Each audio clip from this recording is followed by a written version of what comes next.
to order. I want to welcome everyone to the Finance and Administration meeting. Good afternoon. We ran a little long in our meeting prior to this, and to accommodate one of our community partners, LAUP, we allowed them to present in our planning and policy meeting. So if you'd like to get an update from them on they are a partner with us that we've invested in. Our ARPA funds went towards projects that they're working on. One of the ways that we honor the taxpayer is by auditing how our funds are being spent. And so we're continuing to do things to do that, to bring light to that and show off our different community partners who we've invested in, to not only hear the most up-to-date information from them, but also maybe what they're struggling with and different ways to let the community see how they can interact with them and the value that they're getting from them. So expect to continue to see more of that. We're going to continue to bring ARPA partners as often as possible to the finance meeting to give that information to the public. And in that same, that sounds much better. In that same desire of honoring the taxpayer by auditing our spending of their taxpayer dollar, we are working with staff right now to put together a very simple list of spending that is discretionary spending. This is spending that is not mandated by the state. And so we're working to put that together in a comprehensive list. It's going to take some time to do it the right way. We are working to do that. And my desire is to make that information as public as possible so that the taxpayers can see where their dollars are going to. And in speaking with staff, this administrator also believes that the incoming administrator will find that tool very helpful to them when they hopefully take the reins later this year.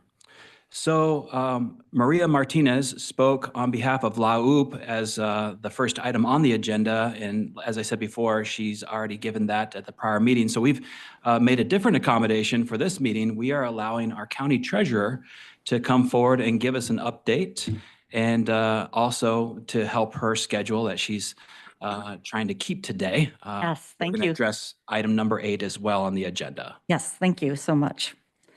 So I have a meeting with the Ottawa County Treasurers Association at 1 o'clock. So thank you for letting me come and speak now. So I included the report in with your packet. One thing that I did want to bring up was the first time some of you are seeing this is our bank ratings sheet. It was the last page in my report. We do this quarterly, and we rate all of the banks that we invest with and also banks that some of the townships and cities invest with. We do a rating for them and send this out to them every quarter and determine, there's several ways to see how they are rated through Michigan Association of County Treasurers. They have a formula that they use. Robinson Capital is the group that I usually include something in my packet with, or my report on. Also with Bauer and Weiss Bank Safety. And then we do return on assets, non-current loans to lease, and core capital. And we take all of those and then we decide which banks we feel comfortable investing in when purchasing CDs. And I guess money market accounts, also pooled government fund accounts, that kind of thing. So if you have any questions about that, please feel free to reach out to me. And as you know, this couple weeks has been a little crazy in the market. Rates have been going up and down, up and down. Luckily, I just received word today, the 10-year Treasury note, which is what we base a lot of our stuff on. Yesterday was 4.26, and last week it was 4.2. So it has gone up slightly from last week. It's good news. Any questions about my financial report? No? I did want to talk about number 8 on your agenda, the investment tracking software. The current software that we have right now, we have been using since 1992. And as you can see in the action requests, it's no longer supported by our vendor, no longer receiving updates, and its sole point of contact is going away because they're retiring. So we went out, did an RFP with fiscal services help, and came up with this new vendor. Actually, it's the same company that owns the software that we have right now. So we'll be going with them if you approve this. The total cost is $108,299, but that's a 6-year contract cost. So the first year, it'll be $21,000 because we have $15,000 is the yearly subscription to the software, and then we have a $6,000 implementation fee. Other than that, every year after that, it'll be $15,000. And I'm going to keep that as number 8 on the agenda. Okay. So we'll read the motion and vote on Yes. it at that time. But I Thank just you. wanted to make sure that if any commissioners needed to ask a question to clarify something, that they have the opportunity right now. Yes, as you're thank with you. us. Yeah. Not seeing any. Okay, Have a good rest of your day, Cheryl. thank you. And that brings us to public comment.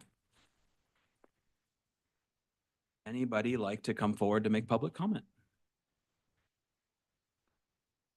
Not seeing any. We can move forward in the agenda to the approval of the agenda. Would you call the roll to approve the agenda? Mr. Kyers, Yes. Mr. Barry, Yes.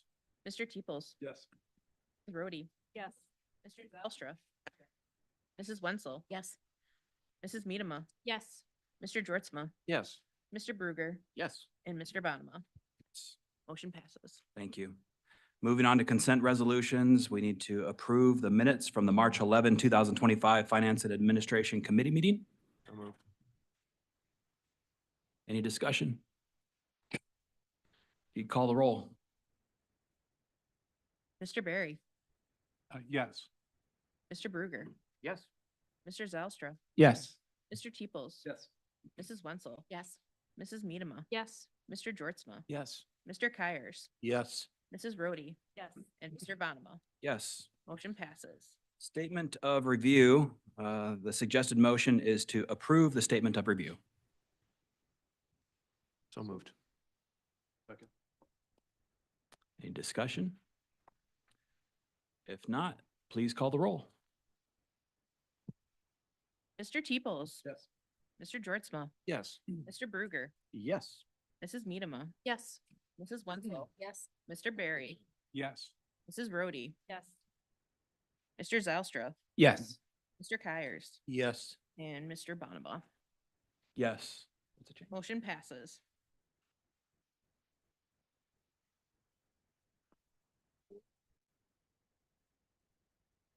All right, I'm going to defer to the vice chair to read the next motion. I'll read the next motion. Sorry about that, Jacob.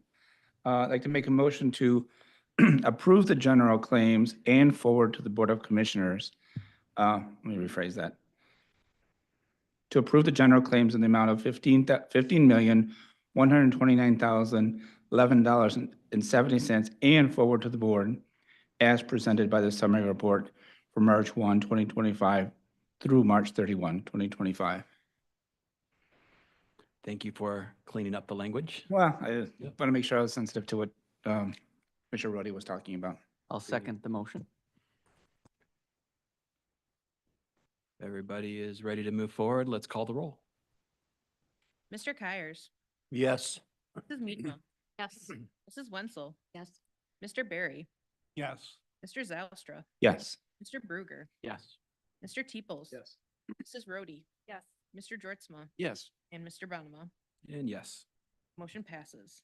All right, on to number 3 on the agenda, which is to receive for information and forward to the Board of Commissioners the annual comprehensive financial report of the County of Ottawa for the year ended September 30, 2024. So moved. Support.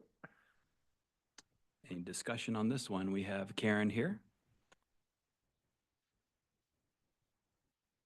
We'll have you go first and see if we have any questions. Good afternoon.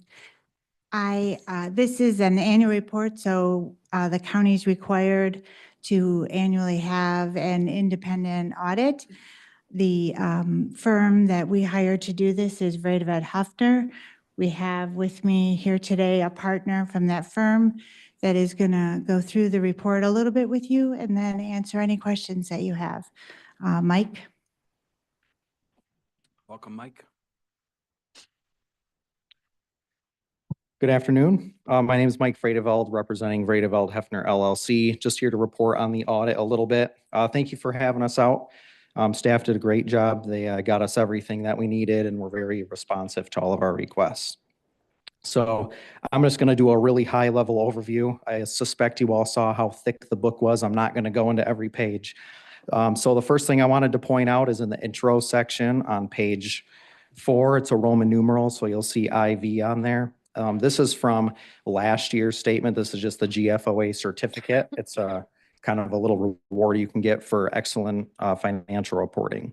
So we are still waiting, usually in about June, a few months after it's submitted, we'll get the one for this year. Page 1, if you go down a few pages there or flip through a few pages, you're going to see our audit report. And this is a good, clean report. The first 2 paragraphs there go over our opinion. And that, again, is a good, clean opinion. It's exactly what you're looking for when you get an audit done. Page 4 through 13 is what's called the management's discussion and analysis. And this I'm not going to get into detail on, but this is a very good summary, some tables, some graphs, just to kind of show the financial position of the county as a whole. And yeah, good kind of summary information, a little narrative in there to describe kind of what went on during the year. Page 16 and 17, if you want to go there, is what's called the government-wide statements. So these are going to be a little bit different from what you're used to seeing on a monthly basis. They are a little more long-term in nature. So you'll see things there like the pension, the OPEB, capital assets, some long-term debt. Just be aware that those are there, good summary information. The governmental funds balance sheet is going to be on page 20, and you'll see there were 3 major funds this year: the general fund, community mental health fund, and the capital improvement fund. And you'll see partway down that page that the unassigned general fund balance as of September 30 was about $35 million. Page 22 is going to be the governmental funds statement of revenue, expenditures, changes in fund balance, are more commonly known as the income statement. And you will see that the general fund did have a loss this year of right around $2 million. I'm going to skip a very large part now, and we're going to go all the way to the single audit section. It starts on page 184. And if you don't know what a single audit is, anytime an entity receives over $750,000 of federal funds in a year, or not receives, if they spend $750,000 or more, they do have to have a single audit where we audit compliance with federal guidelines on that. So page 184 is our report on internal control. And you will see at the end of the 4th paragraph, there is a material weakness that we discovered this year. And I'll get a little more into that when we go over the governance letter. Page 186 is the report on compliance. It's specific to that. The first section there is a good, clean opinion. We did not know any compliance issues with federal grant requirements or anything along those lines. Page 188 to 193 is going to be the actual CFA, or which is short for Schedule of Expenditures of Federal Awards. And on the last page there, so yeah, it details all of them out, but on the last page, you'll see about 15.6 or 7 million in federal funds was spent this year. Page 196, still in the single audit section. This is going to be our actual schedule of findings. And then you'll see quite close to the top there, you'll see the boxes checked yes for material weaknesses I mentioned. And again, we'll get into more detail on that later. And then about halfway down the page, you can see what specific programs we looked at as part of our single audit. We do kind of pick several of them based on a big calculation. And then the bottom of the page, you'll see where it says 2024-001. That is just some commentary on the material weakness this year. And again, we'll get into more of the reasons for that with the governance letter.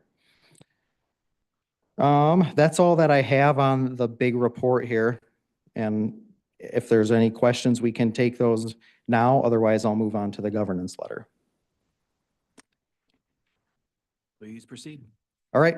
So the governance letter, I believe it was included in that book as like a separate attachment right in the beginning. So this is our letter to the board, just kind of going over what an audit is, whose responsibilities are what, whether it's management's responsibility or our responsibility. If we had any difficulties with management or dealing with the audit process, they would be reported in here, which again, we're happy to say that we didn't have any. So on the top of the second page, you're going to see a section called corrected and uncorrected misstatements, and you'll see 3 bullet points there.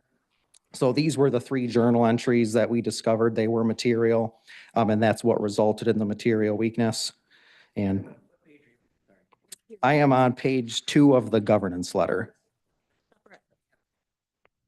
Right. Yep.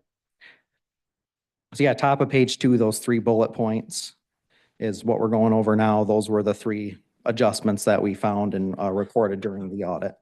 So because of those and because of the size of them, that's why we reported that material weakness.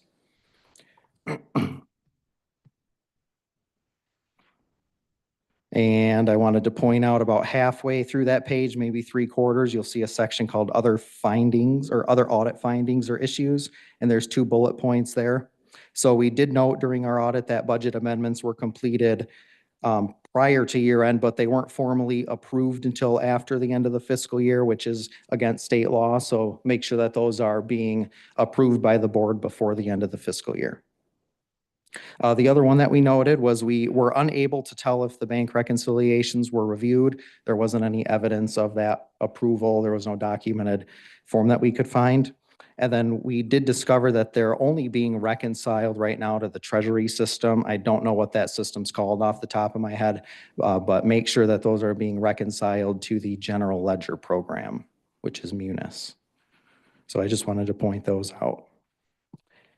And that's all that I have, but I'm happy to take any questions.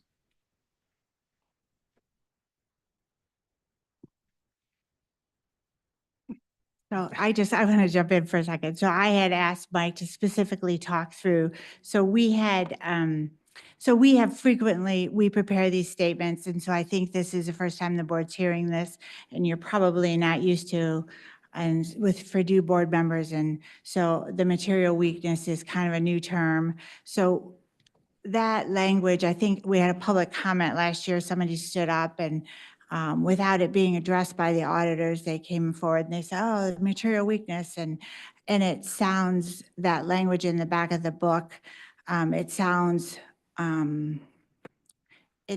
terrible the way that it reads, like we can't put together a statement, right? So here's the statement. There were 3 entries that they had to correct us on. So one of the entries, so the adjusting the taxes receivable, and that was related to the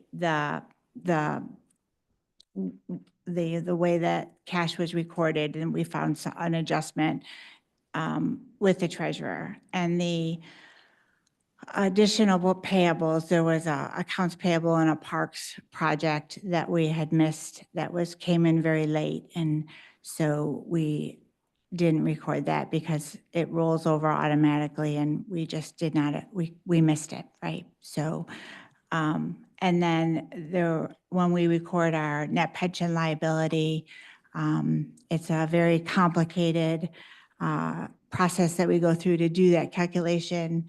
And I was training the assistant fiscal services director. We were walking through it on how to do it, and we missed one little transaction, and so they discovered it and we didn't find it. And so there's frequently like minor things that they find. So this is not uncommon if you go back and you look at prior ones. I don't think our previous auditors would always go through this. I specifically asked Mike to walk through this because I wanted you to be aware, like we're creating this, like we probably do, I don't know how many entries. Although the accounting manager, she approves every single one, reviews every single entry. Thousands of entries. So I wanted you to be aware of that 3 3 entries that the auditors found that had errors in them.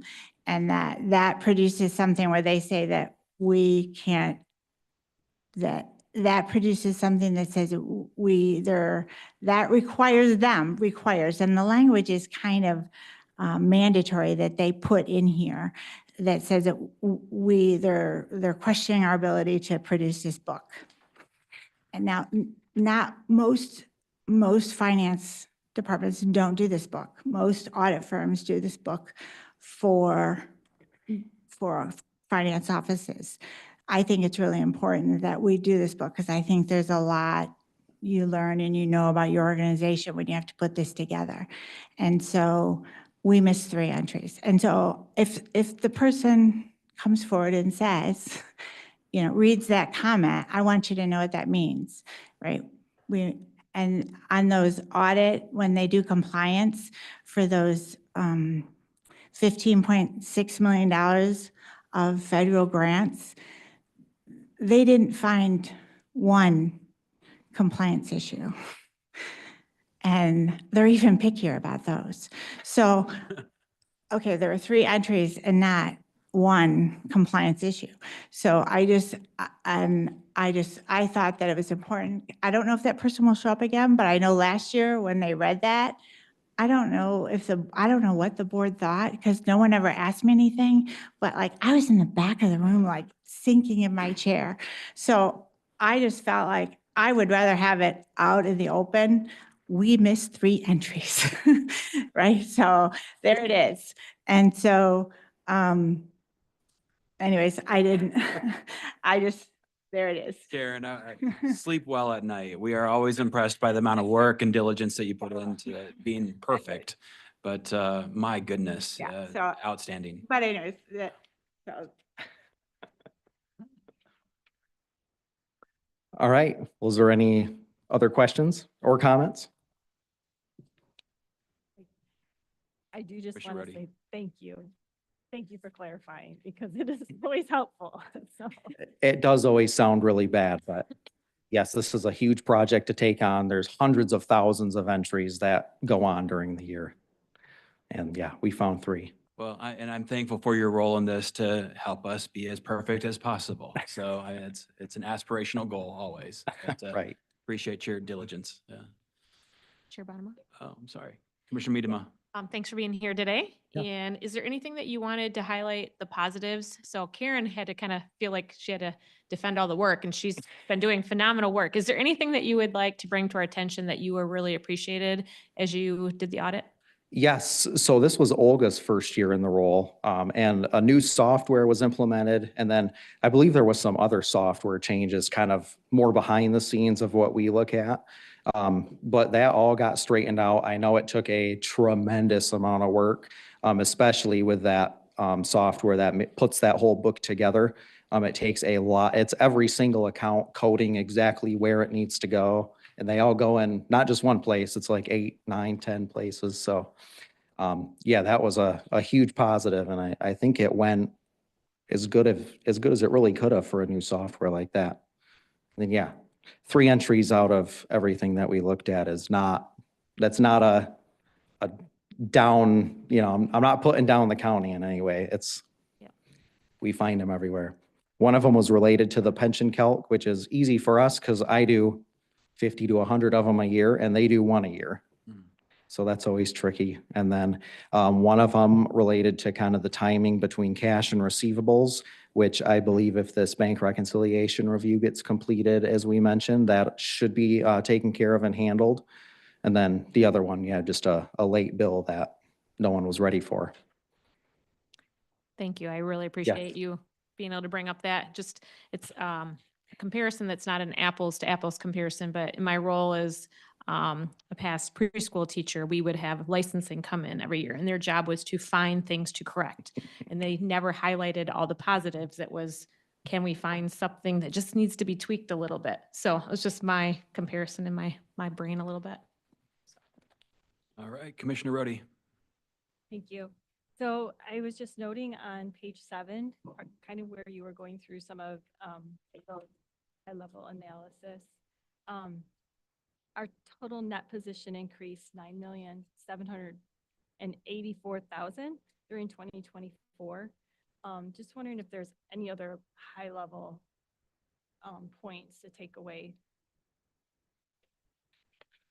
Off the top of my head, not anything I can think of, but there is a spot in that report. It's on page 4, the financial highlights.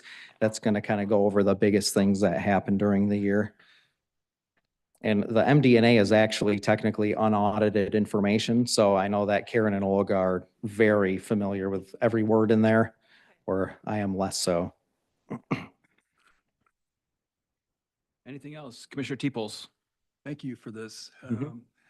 Karen, I've just got a couple questions for you. In his letter, other audit findings or issues, the bank reconciliation issue and the amendment that he's talking about, do we have those issues covered? We will, we'll meet with the treasurer's office and we'll work those things out. Okay. There's so much information here. It's going to take a while to deep dive this. And as a new commissioner, I've been really waiting. I've been curious about this. This is not something you just pick up and grasp. We may think about in the future, maybe even having a workshop on our financials to get a sense on how we're reading these balance sheets. They're different than private sector. You have a different audit standard, right? And so it's going to be a deep read, a deep dive into this stuff, but we might want to take a further deeper look as a group to make sure we understand, and probably wait till the new administrator gets here, I would think, so that he's going to want to know the same stuff, right? But anyway, I appreciate it very much. It's a great tool for us to start moving forward with, Right.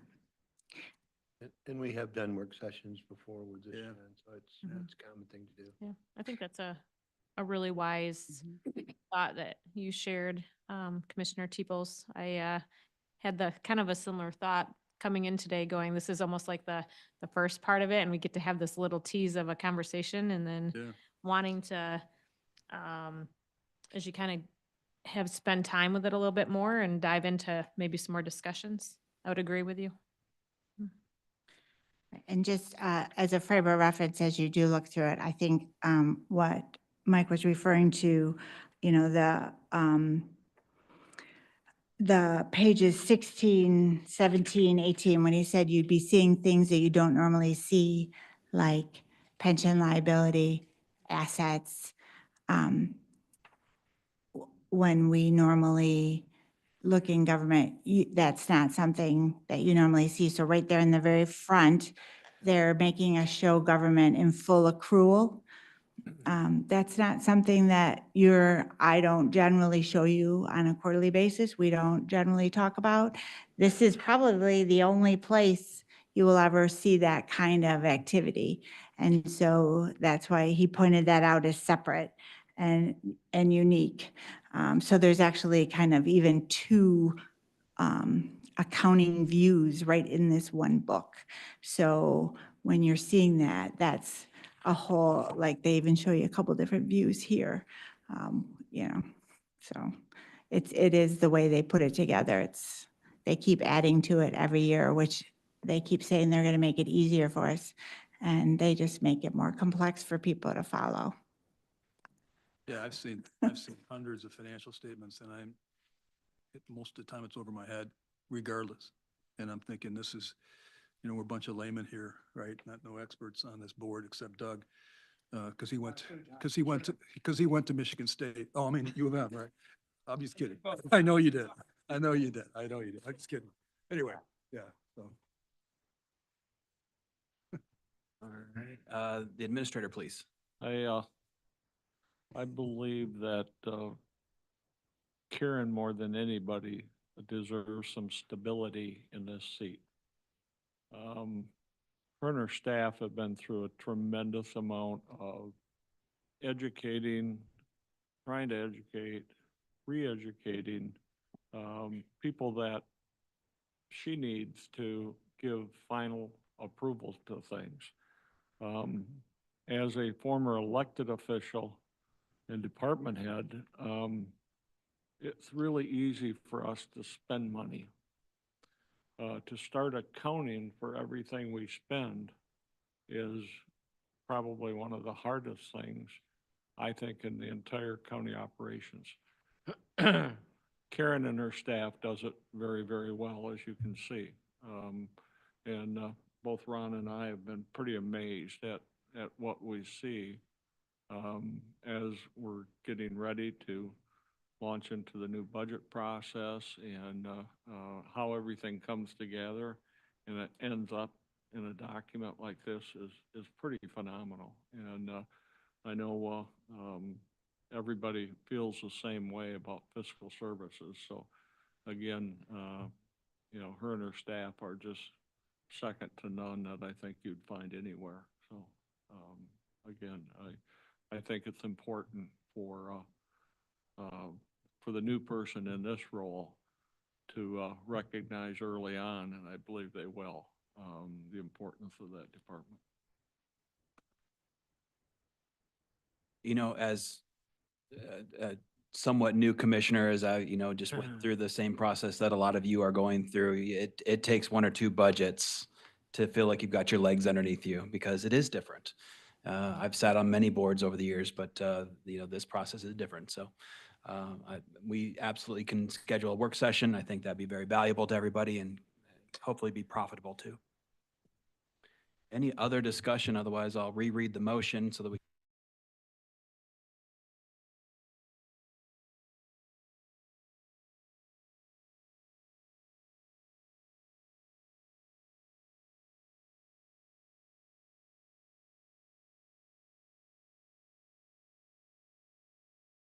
Mr. Zylstra, Yes. Mr. Kyers, Yes. Mr. Barry, Yes. Mr. Georgezma, Yes. Mrs. Rhodey, Yes. Yes. Mr. Teeples. Yes. Mrs. Wenzel. Yes. And Mr. Bonema. Yes. Motion passes. All right, we've reached number 4. The suggested motion is to receive for information and forward to the Board of Commissioners the Local Government Retirement System Annual Report as required by Public Act 202 of 2017. Support. Karen, would you like to say something? This is an annual filing with the state of Michigan. So I guess in 2017, they wanted to compare pension and OPEB liabilities across the state. Everybody had their own assumptions, their own rate of return assumptions, their own how long people were going to live, and all the other assumptions that go into saying how their pension and liabilities and OPEB liabilities were. So the state required governments to calculate these liabilities based on the same assumptions. So the calculations are done by our actuaries, and then we're required to submit this report. So what you're seeing in front of you is that report, and they require it to come to the board and then be posted on our website. At the top is, it's very small. It's the state's form, but it's their basic plans that are underfunded. And so they have some criteria. And over the years, what's happened is MERS has kind of gotten closer to the state's assumptions. So our pension, it has our pension information. So some of our stuff from the audit is repeated at the top of the pension form. So on like lines 4 through 9, that's kind of repeated from our audit. So you'd find that same information in the book that was just presented. And then at the bottom is the state. So the state, according to the state's funding ratios, our pension, our closed defined benefit plan is funded at 72.8%. And in our MERS, like how we always, according to our MERS plan, reported in our audit, we're at 72.1. Those were much bigger gaps when we first started doing this. So I don't know if over time MERS has changed their assumptions, and I don't know if there's just been pressure to do that, to be more conservative, because MERS used to have a much higher rate of return, for example, and they've lowered it over the years. But so at the 72.8, we're not in that concern. We're not a concern. You have to be less than 60%. But if we were if the state saw our plan as in a concerning state, we would have to file, they would take action. We would have to take action or be doing something to address that situation. And the same thing with our OPEB, and OPEB just stands for Other Post-Employment Benefits, which is retiree healthcare. Our retiree healthcare plan is overfunded. So again, up at the top, we're 147.6% funded in our, if you look in our audit.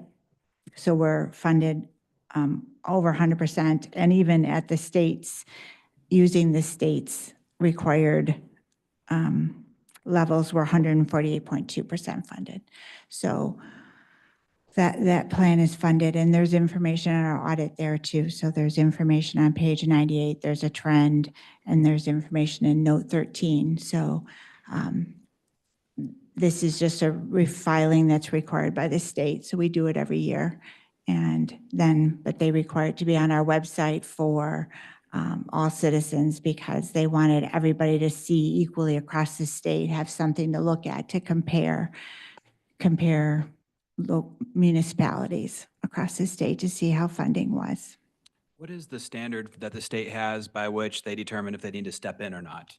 You drop below a certain percentage of funding and that triggers it, or? Yeah, certain percentage of funding, and if your annual contribution exceeds a certain percentage of your governmental revenues.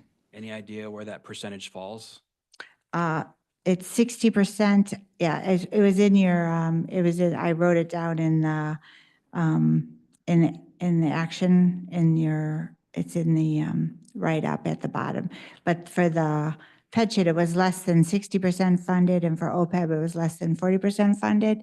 And then it has also has a component that's your contribution has to exceed a certain percentage of your revenues. And So both of those, yeah, we're in great shape. we're above both. Any questions for Karen? Couple down here. All right, Commissioner Bruger. Were you calling for me, John? Yeah, okay. Being at the funding ratio, 72.8, 72.1%, you mentioned that is there a chart that talks how we're trending? I mean, is that up or down from the previous year? Sorry, you said there was one. I'm just having trouble finding it. Right. So if you go to, in your financial statement, so if you go to page 96 and 97 in the book that you just got. How convenient. How convenient. This is not the state's calculation. This is MERS calculation. So there's a trend, there's a 7-year, something like Actually that. gone up year over year. It went from 69 to 72. It's really driven, it's a lot driven by markets. So I think it goes up and down, because we were 69 and 23 up to, no, sorry. Yeah, I see 83 and 22, 69 and 23, 72, 24. Yeah. That makes sense. I asked a question just from having been on Grand Haven's City Council and dealing with MERS, and we finally closed our defined benefit plan, in part because the numbers we were getting from MERS, we were trending in the wrong direction. Is there a way that we can be proactive at the county level to put more money in there at some point? I mean, I understand the state is 60. Do we have something where we're shooting for 65%, so that we don't have to have the state step in? When, in your judgment, should we start looking at putting money? Part two, if we're overfunded in the medical, is there a vehicle by which we can transfer from one to the other? Is that one way to help address that? I don't know about transferring, but I know that we've done a number of things. In the budget narrative, I believe there's a history of different things that we've done.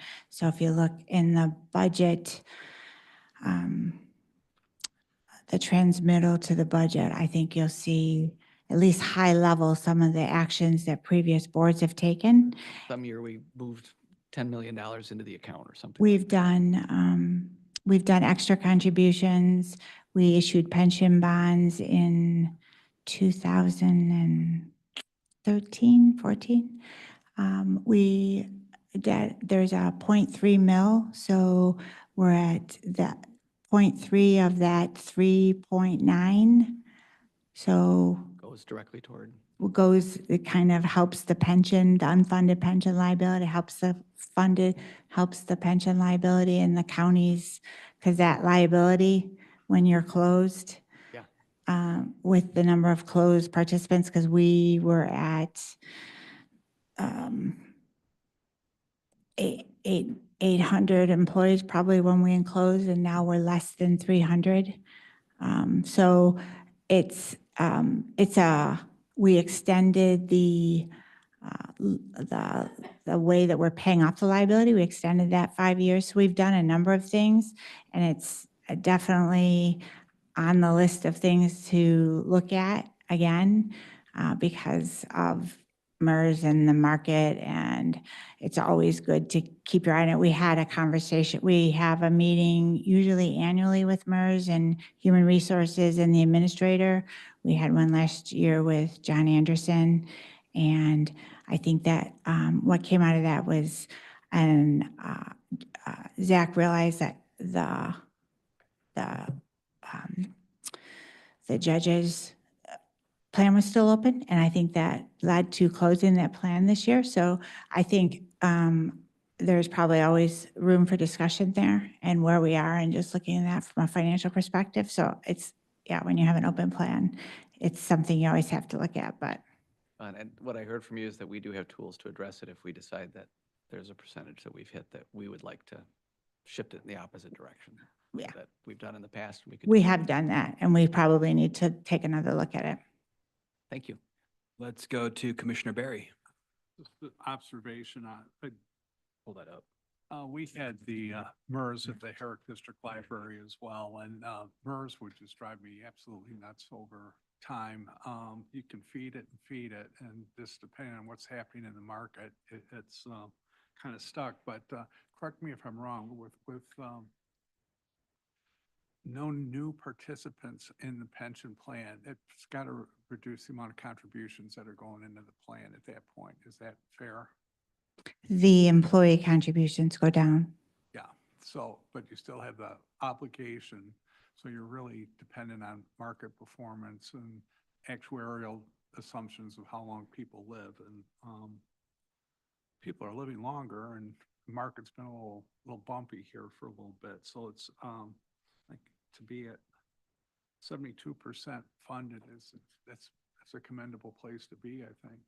So it's a tough job to get on top of that. It's been up and down. It's when we issued pension bonds, we were 90% funded. And so I hope I remembers that. I do. And then they lowered the rate from 8 to 7. They, when they changed their rate, and it's really what they make, and it's very complicated too. The understanding what drives what and explaining that and getting your arms around it. Any idea how many people are in this program? Oh yeah, it's in your note. Which note? Note? You mean this one, the size of a phone book? This note? No, it's in note 11. So note 11, which is all the words in the middle. Notes to the financial statements start on like 34. So if you look at page, this is at a specific day, or kind of a day and time. Note 11 would be, start on 68. But members in the defined plan consist of the following. This is December 31st, 2023, just based on, but there was, active employees were 295 at that date. Okay. So it's 300. dropped since then, but, Okay. and this, if you start reading this, you'll notice it includes the road commission too, because they're significant. As a component unit, they would be a significant portion of the county, so we're required to include them. They're separate. It's a separate note, but you'll have information on their defined benefit as well. All right, Commissioner Teeples. Aaron, what's the monetary value of the 28% unfunded amount? What's that approximately worth? 28% on what? 72% funded. So how much, what's the value of the unfunded portion? 100 million. What would you say is, or do you, if you, I don't want to hold you to it, but is there an optimal percentage you think we should be at as a county?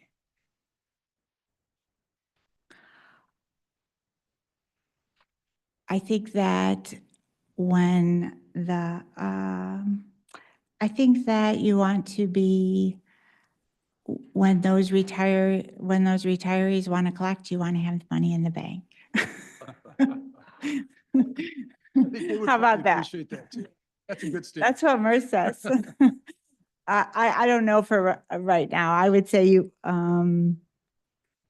yeah, I couldn't say like right now if you'd want to be at 100 or not.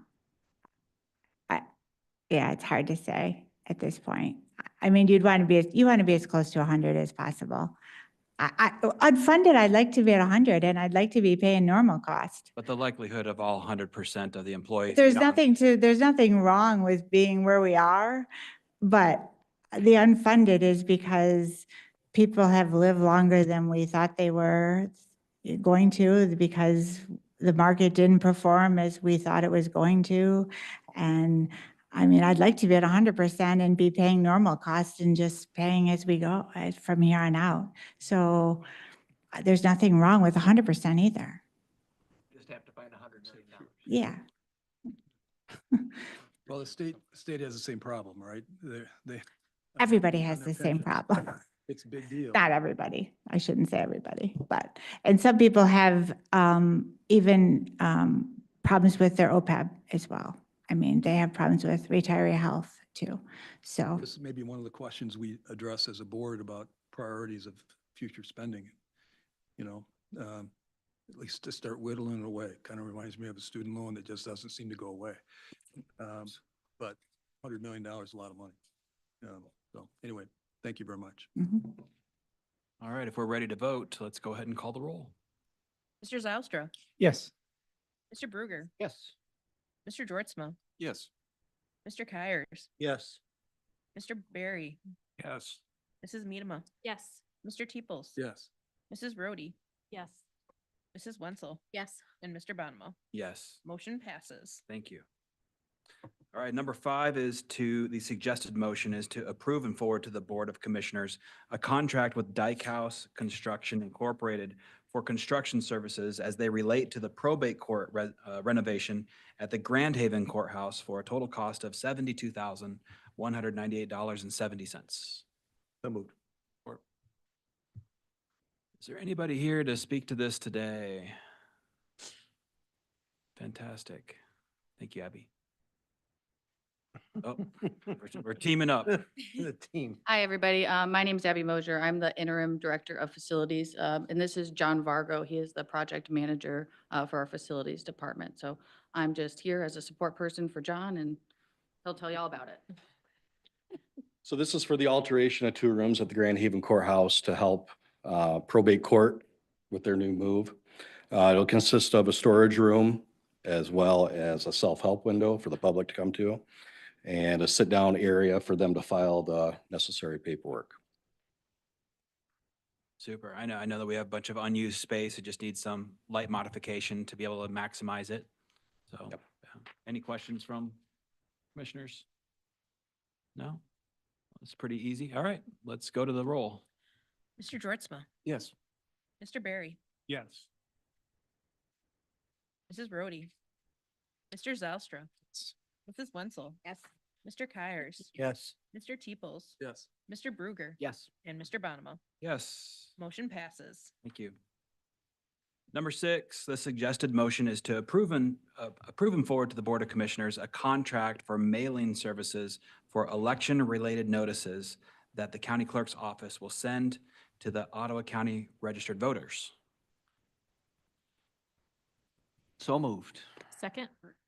All right, let's learn about this. Hi, Commissioners. I'm Renee Kuiper. I'm the Chief Deputy County Clerk for the Clerk Registrar's Office. Just to give you some background on why we want to do this. In 2022, Proposal 2 changed legislation to allow or changed how absentee voters can ask for their ballots. So previously, before every election, absentee voters had to apply to get their ballot. And that was before every election, or they could do it once per year and ask for it for each election for that year. After legislation changed, they can ask to be put onto the permanent ballot list. So our local clerks would have to send a ballot to them for every election without them asking for it. We, as the county clerk, thought that this was pertinent to get out information to our voters because not everybody remembers that they sign up for this, and they may move. And so then there's a ballot going to a residence where that person no longer lives. So what we do is we send out a little postcard before every election saying, hey, remember you're on the permanent ballot list. Please contact your local clerk if you have moved or if you are not going to be available at that residence for that specific election for that time period. What this has done in the last 2 years is we typically get those postcards back that cannot be delivered for whatever reason, and we give that information to the local clerks so that they can update the voter rolls to ensure that we are not sending a ballot out to that address. We also do an NCOA on our list from the state. They tell us every person that is on that permanent ballot list. So we run an NCOA on that list and give that information to the local clerks as well to say, hey, these people have moved and did not update you yet. And so they can kind of go through their processes as well. So this is a 4-year contract with KCI to kind of continue those services with an additional 3 years where we can kind of add on a 1-year term if we so want to continue with this. It's estimated at about $50,000 annually. Our odd years typically are a lot less than that, but that's what we have estimated. Commissioner Miedema. Thanks for being here. I Yeah. really appreciate the work that it looks like you're trying to do through this. And I'm guessing that you send a postcard out to every applicable voter, not just household, right? It wouldn't just be for Yes. household. It would be by. It would be the for register. that specific voter on the permanent ballot Okay, list. great. Appreciate it. Mhm. Commissioner Teeples. So it says motion to approve a contract for mailing services. Mhm. I don't understand what be in the contract. So this is postage basically is what we're paying for, but we're also paying them so basically what our vendor does for us is they create what the postcard will look like. They send it through to the NCOA when we give them the big list of who is on that. They send that back, we review it, remove those individuals from that list, and then they will send it out on behalf of us and all that postage. You used the term NCOA a couple times. Can you, what's Yes, that? it's the National Change of Address that the post office puts on. So anytime that somebody updates their information with the post office, they might not do it with their local clerk. That registry shows up for these things. So they'll put everybody on our list through that National Change of Address area and tick off the ones that look different. So if it didn't have the same address or anything of that nature, they will send that form back to us to kind of have us review as to if we should remove those people from that list. Just have one more quick question. Do you have any idea on any data that shows how many we're removing? Yeah, so we actually have the most recent data, which went out in May. We had approximately 58,691 voters for our May election on the permanent ballot list. We then went through the NCOA, we removed some, but about 2,200 of those postcards have already come back as not being able to forward to that address for whatever reason. And then we send those off to the locals to kind of make those changes on their voter rolls. Last year, before the November election, Commissioner Wenzel made the allegation to our clerk, Roebuck, that a significant number of your neighbors were voting illegally. Oh, yeah, I was going to ask, how is that coming along? That's a pretty substantial allegation. My understanding is she was directed to file some information with your office and with the sheriff's office so that could be investigated.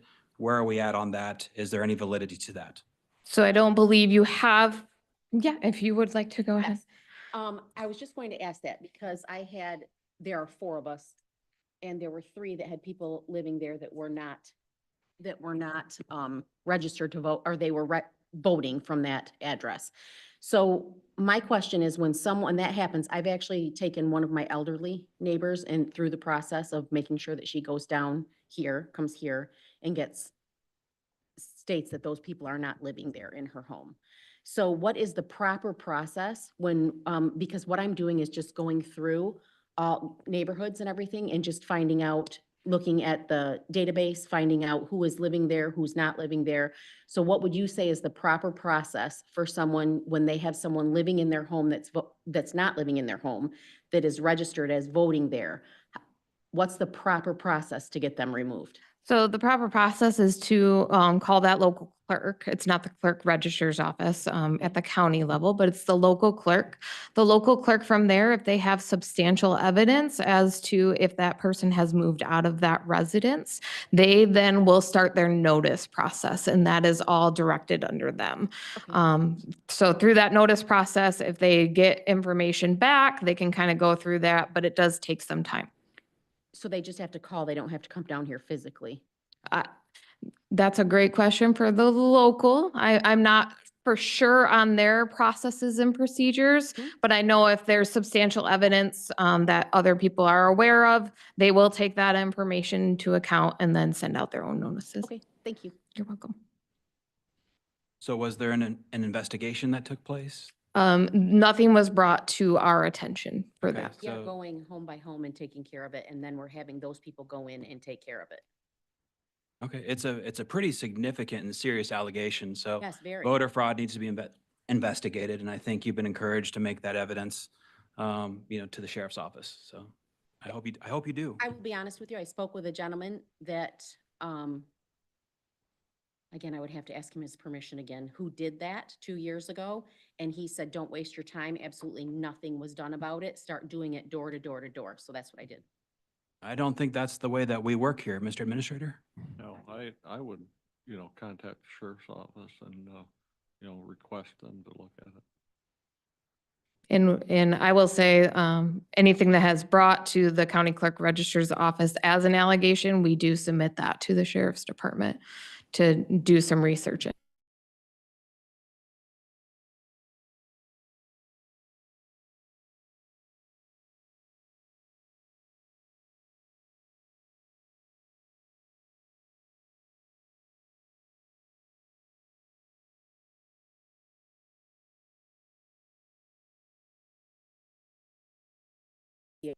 All right, any other questions? It's like well, Commissioner Brugger's pulling his mic. Oh, I'm ready to vote. You're ready to vote? All right, let's go to the vote. Mrs. Wenzel. I'm sorry, can we repeat? I just. Yeah, we are. Yeah, number 6. Yeah. Yes. The suggested Yes. motion is to approve and forward to the Board of Commissioners a contract for mailing services for election-related notices that the county clerk's office will send to Ottawa County registered voters. Yes. Yes. Mrs. Wenzel. Yes. Mr. Zalstra. Yes. Mrs. Durkeyers. Yes. Mrs. Rhodey. Yes. Mrs. Medema. Yes. Mr. Georgezma. Yes. Mr. Bruegger. Yes. Mr. Teeples. Yes. Mr. Barry. Yes. And Mr. Bonema. Yes. Motion passes. Great. That brings us to number 7. The suggested motion is to approve and forward to the Board of Commissioners a 3-year contract with CityBot, Inc. to provide chatbot software to the website at a total cost of $96,865. Is there anyone here to speak to this one today? Like, Yeah, I can start it out. I believe Scott Vandenbosch is also here too. One of our in-house tech specialists in the administrative office. Shannon Feldner, the Director of Communication, actually brought this forward. I think she presented at a board meeting a couple months back in regards to the software package called Chatbot. And it's an automated system that will answer questions for callers into the facility. It'll also direct callers to a proper direction. They download a lot of our data, and it's similar to what you see out there now when you call a significant organization and it directs you, it asks you questions.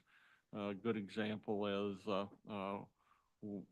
where do I get my property description? And you know, if the caller asks that question, and the system will direct the people down to the proper places, or it might tell you you have to go to the township for that type of information.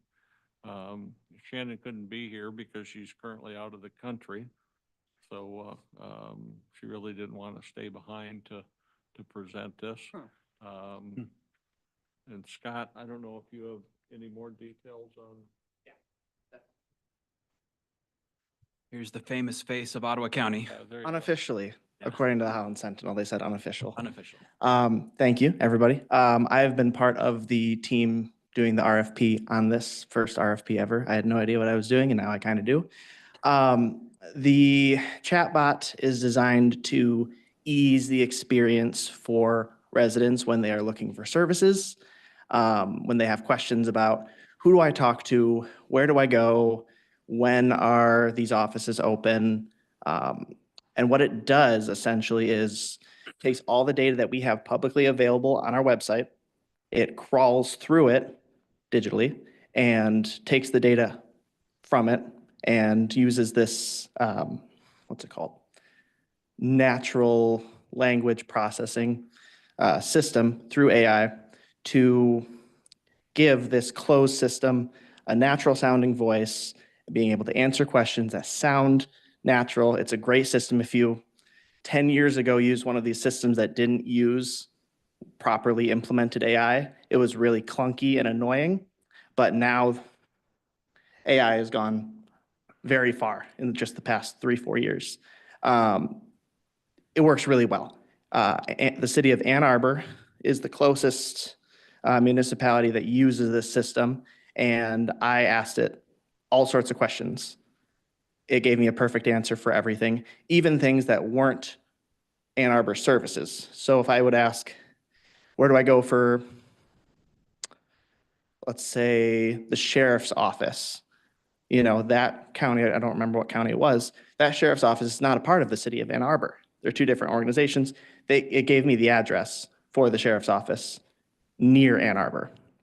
So it's just a very simple experience for residents, and it allows for a reduction in human time for taking phone calls and stuff. So county departments can focus on doing their work instead of constantly having to answer phone calls and everything like that. So I'll stop rambling and questions. One quick question, at a cost of over $30,000 a year, this technology is becoming readily available everywhere. It feels a little steep, to be honest with you. Yeah. Is this something that we can renegotiate, or are we tied into 3 years at $100,000? So I can't answer that specifically. But what I can say is we looked at a lot of different vendors. All were, varying prices, all the way from hilariously low, there's no way they're going to be able to deliver us a quality product, to like 3 or 4 times this cost. This type of AI is not necessarily readily available because this is a closed system. We can't just put a little Chat GPT insert into our website and assume it's going to be able to provide the right answers, and most importantly, keep resident data secure without giving out the wrong information. So CityBot, they're really the #1 vendor nationwide for this, and I've been to presentations and everything with them, and it's been really cool to see what they do to make sure that it's geared towards government organizations, making sure that we keep privacy in mind, but also being able to give residents a really simple, easy experience that isn't frustrating. So I think that's the one thing people expect. Oh, great, a chatbot. It's going to be annoying to use. It's going to tell me, sorry, I can't answer that question. It almost never comes back with a sorry, I can't answer that question. Does it identify itself as a?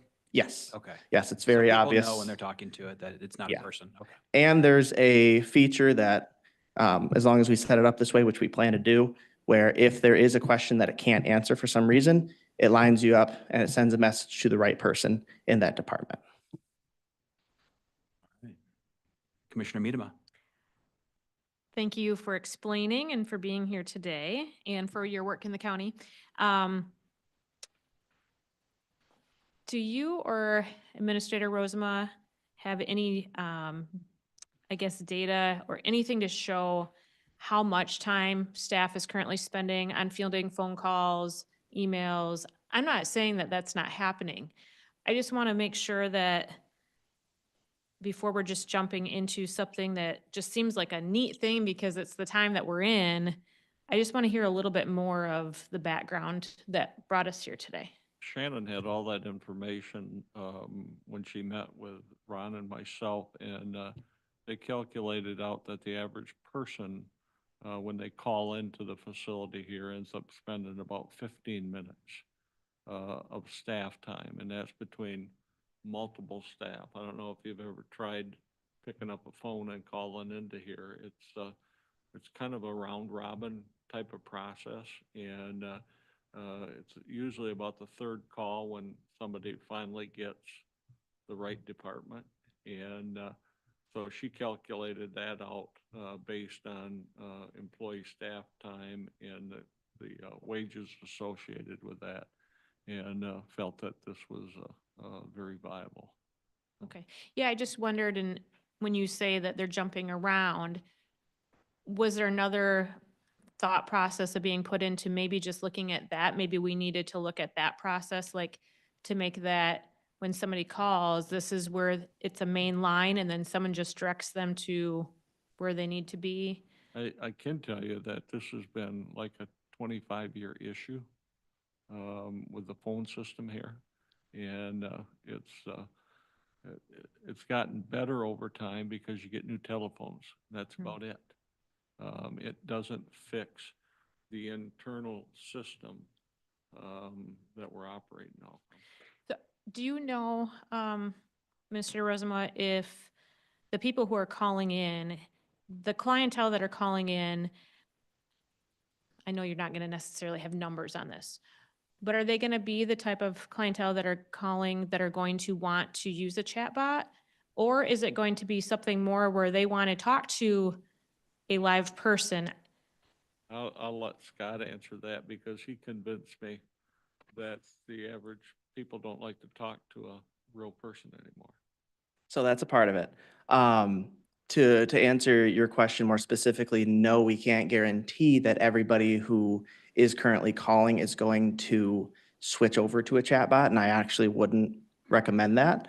But what's going to happen is we're going to have a little bit more free time to assist with folks who want to call and less time sitting on hold waiting for someone to become available. But the big thing is, yeah, anybody, I would say 40 or under, doesn't want to talk to anybody on the phone anymore, myself included. And this could go for people of all ages, but strongly in the under 40 demographic. If I can't make a doctor's appointment online, I'm probably not going to go see the doctor. Like that's just sort of the frame of mind, which sounds silly, but hey, that's where we're at. And allowing people the ability to figure out exactly what they need to do without calling will have some tangible benefits. Do you know of other county governments that are currently using a feature such as this? There are a lot. CityBot specifically has a very large list. I can't think of any counties off the top of my head. I mentioned Ann Arbor as the closest municipality, but I know a lot of, I know East Coast, some West Coast, and a lot in Texas. Different counties and cities are using CityBot specifically. And we looked at a ton of vendors. They were really the only one who had experience with municipal government. And that's one of the big reasons why we went with them, even though we would have liked to spend less. Thank you. Commissioner Zylstra. Yeah, thanks, Jacob. Nice to see you. Nice to see you too. First time here, right? First time speaking. All right, cool. Well, you did a great job, so. Yeah. I'm looking at the RFP and it just says, I know we've talked a little about speech and phone calls. Yeah. But it says the chatbot is going to be embedded on the county's website? Is that the case? Yes, I was actually going to mention that Administrator Rosema was talking a little bit about the negative experience people have with getting their phone, getting directed by an automated system. This is at this point mostly website based. Okay.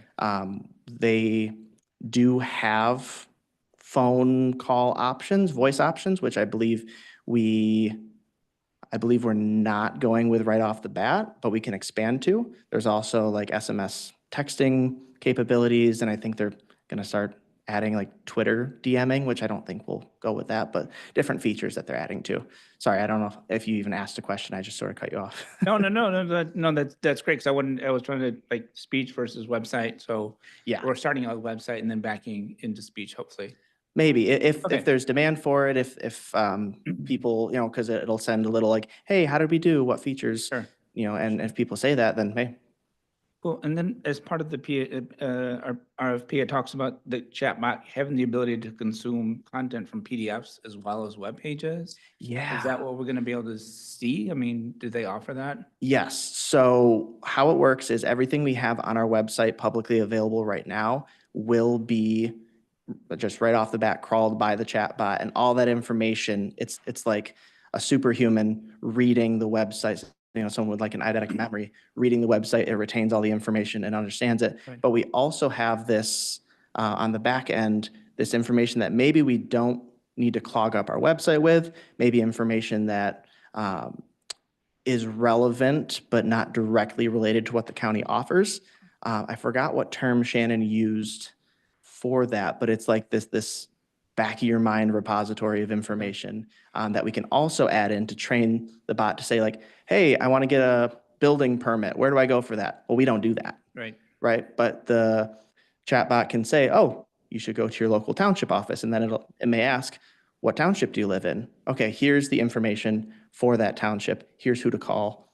Here's the address, et cetera. So like on our website, we have videos on our website. The chatbot will not be, pulling content from the website or from videos, right? Just PDFs. I would be surprised if it could do that. That would be pretty advanced. Okay. Yeah. So when we're talking about PDF, say for example, if I type in, was there a discussion about this? Would it go through the minutes from a meeting 5 years ago? Would it have that capability? Would it be, That's a great question. I would not be surprised Okay. if we gave it that information, Mhm. if we'd be able to go in and search for minutes. I think make your jobs a lot easier than having to find the document and then hit Control F and then search everything. Yeah, that's Yeah, a good question. I'm with Jacob that, it does seem a little bit steep, Mhm. but I mean, if it's robust enough to say, hey, I remember this bag discussion in 2020, can you search the minutes for that? And give me a response. I mean, that would be like, Yeah, Yeah. Doug and I will be your biggest customers. you know, Yeah, that would be worth it, right? Yeah, But absolutely. if it's just like, you know, what is Gary Roosevelt's phone number? Well, you know, and that's the extent of like its abilities, then it seems like, you know, a very expensive product, right? Yeah, it goes a lot farther than just providing, hey, here's the email address or the phone number you need to call for, you know, the sheriff's office, like Okay, 911. right, right. Yeah. Okay. Not searchable, it won't lie. What does that mean, searchable Yeah, versus I didn't even realize non-searchable? you were here. It sounds like that's a technical thing, so. Help you out. So, yeah, it's becoming, I don't know who to answer first. The trend is that chatbots are becoming more and more prolific, right? And I like them personally because I don't want to talk to people anyways. And he says it's closed, but it's closed only because of what the content that it has to search. So any PDF, anything that's on our website would be considered searchable at this point. The piece that wasn't mentioned is this is the starting point. I mean, this is the first year, so it's going to, you know, there's add-on capabilities, but the results are it gets smarter. Okay. Right? So it knows what questions it couldn't answer. Mhm. And then, you know, Shannon can say, oh, well, look, this is a frequently asked question that it isn't able to answer. So then we can start to, you know, highlight those and make sure that the content is reflective of that. Okay. It evolves. It evolves. Yeah, this is just the beginning. I mean, yeah, you can go to Mr. Bonema's question, which is, yeah, it's expensive, but it pays for itself towards the end, right? So right now you can go into Google and you could search our website and find similar sort of content if it's just trying to find, Right, and you we know, have a search bar on our. what the text is. Right. But we can start to expand that data structure. I mean, this is what we're doing with other AI tools Right. too, is saying, well, can we tie in a database? Yeah, Can I we guess tie my in question other is like, things? what is the Right. difference between our search bar on our My Ottawa and Right. this, right? Is I assuming $30,000, it's gonna be a lot better, but like, what does the much better mean, right? Right. I mean, can it tie into our hell, you know, just trying to come up with any sort of records management. Mhm. Maybe it's judicial, maybe it's sheriff, maybe it's something else. And will it be smart enough to read those databases as Right. well, not just the text that you could easily go to on our website. Okay. I mean, that's the general intent, and, you know, to evolve this such that it is, as for the question of people not wanting to, you know, use it, you know, the idea of just spending time to call, wouldn't even know who to call in the county for half of the services.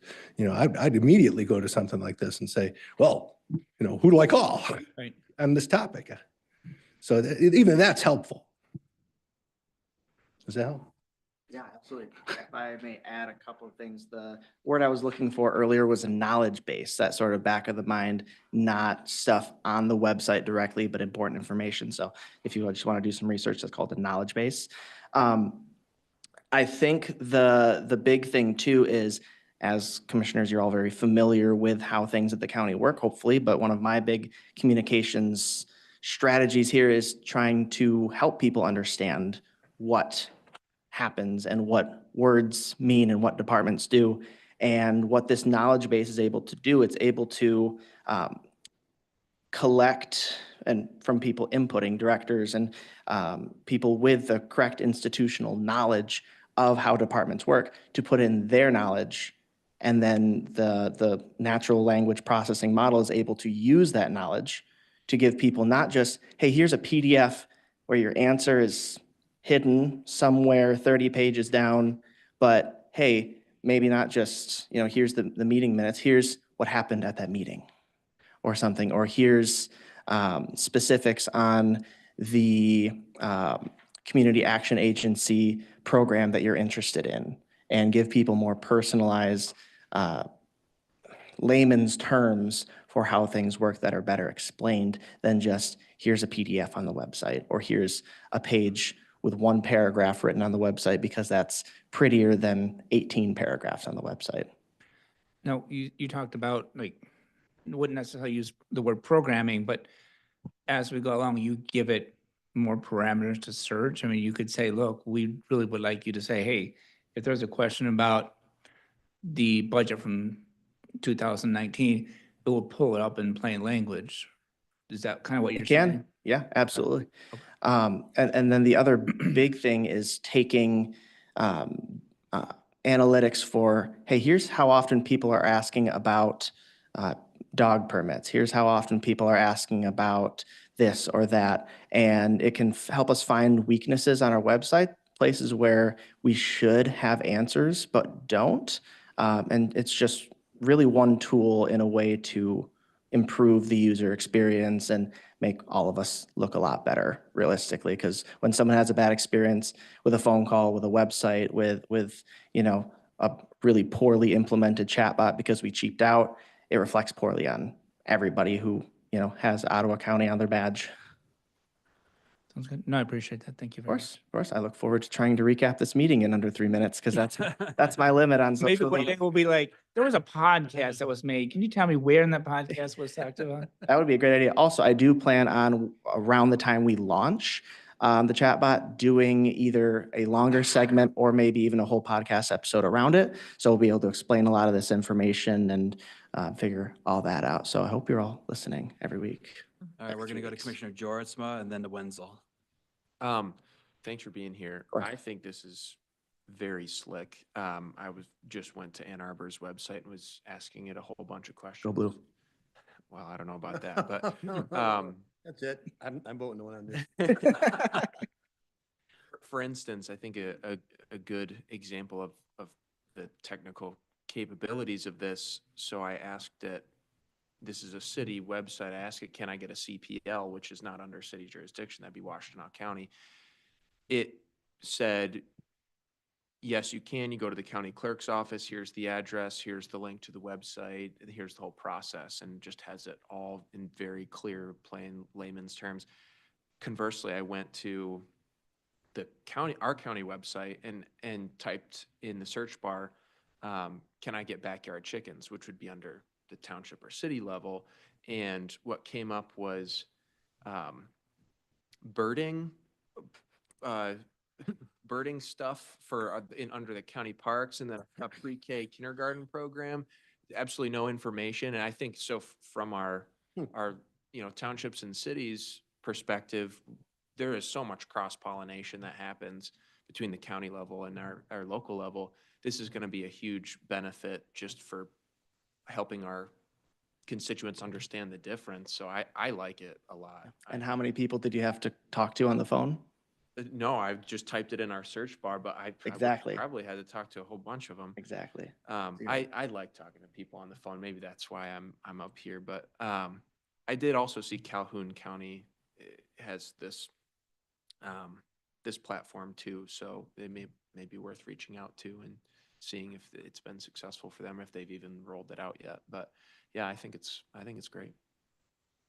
Commissioner Wenzel.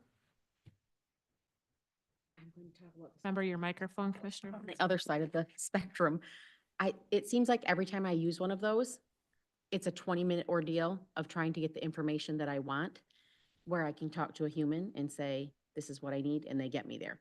So do we currently have an individual that if someone calls in, everything's fielded through them? I don't think we do we? No, and that would be far more expensive than having a Because I would chatbot. think that an individual would be that price or less, $96,000, that answers the phones and fields the phone calls.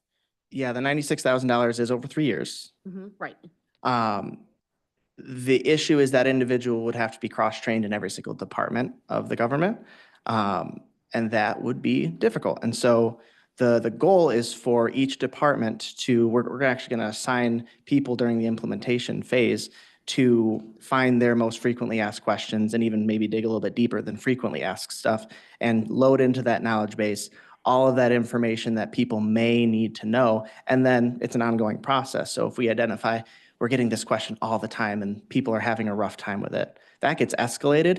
If we don't get a real answer, that gets escalated to a person. And then we see in the data, this question is not being resolved well. We have to fill in that knowledge base even more. So it may not be perfect right off the gate, but that's the good thing about AI is that it is learning and it is always trying to do a better job. What would be the difference? Like I typed in, can I have chickens inside the city of Hudsonville and in Ottawa County?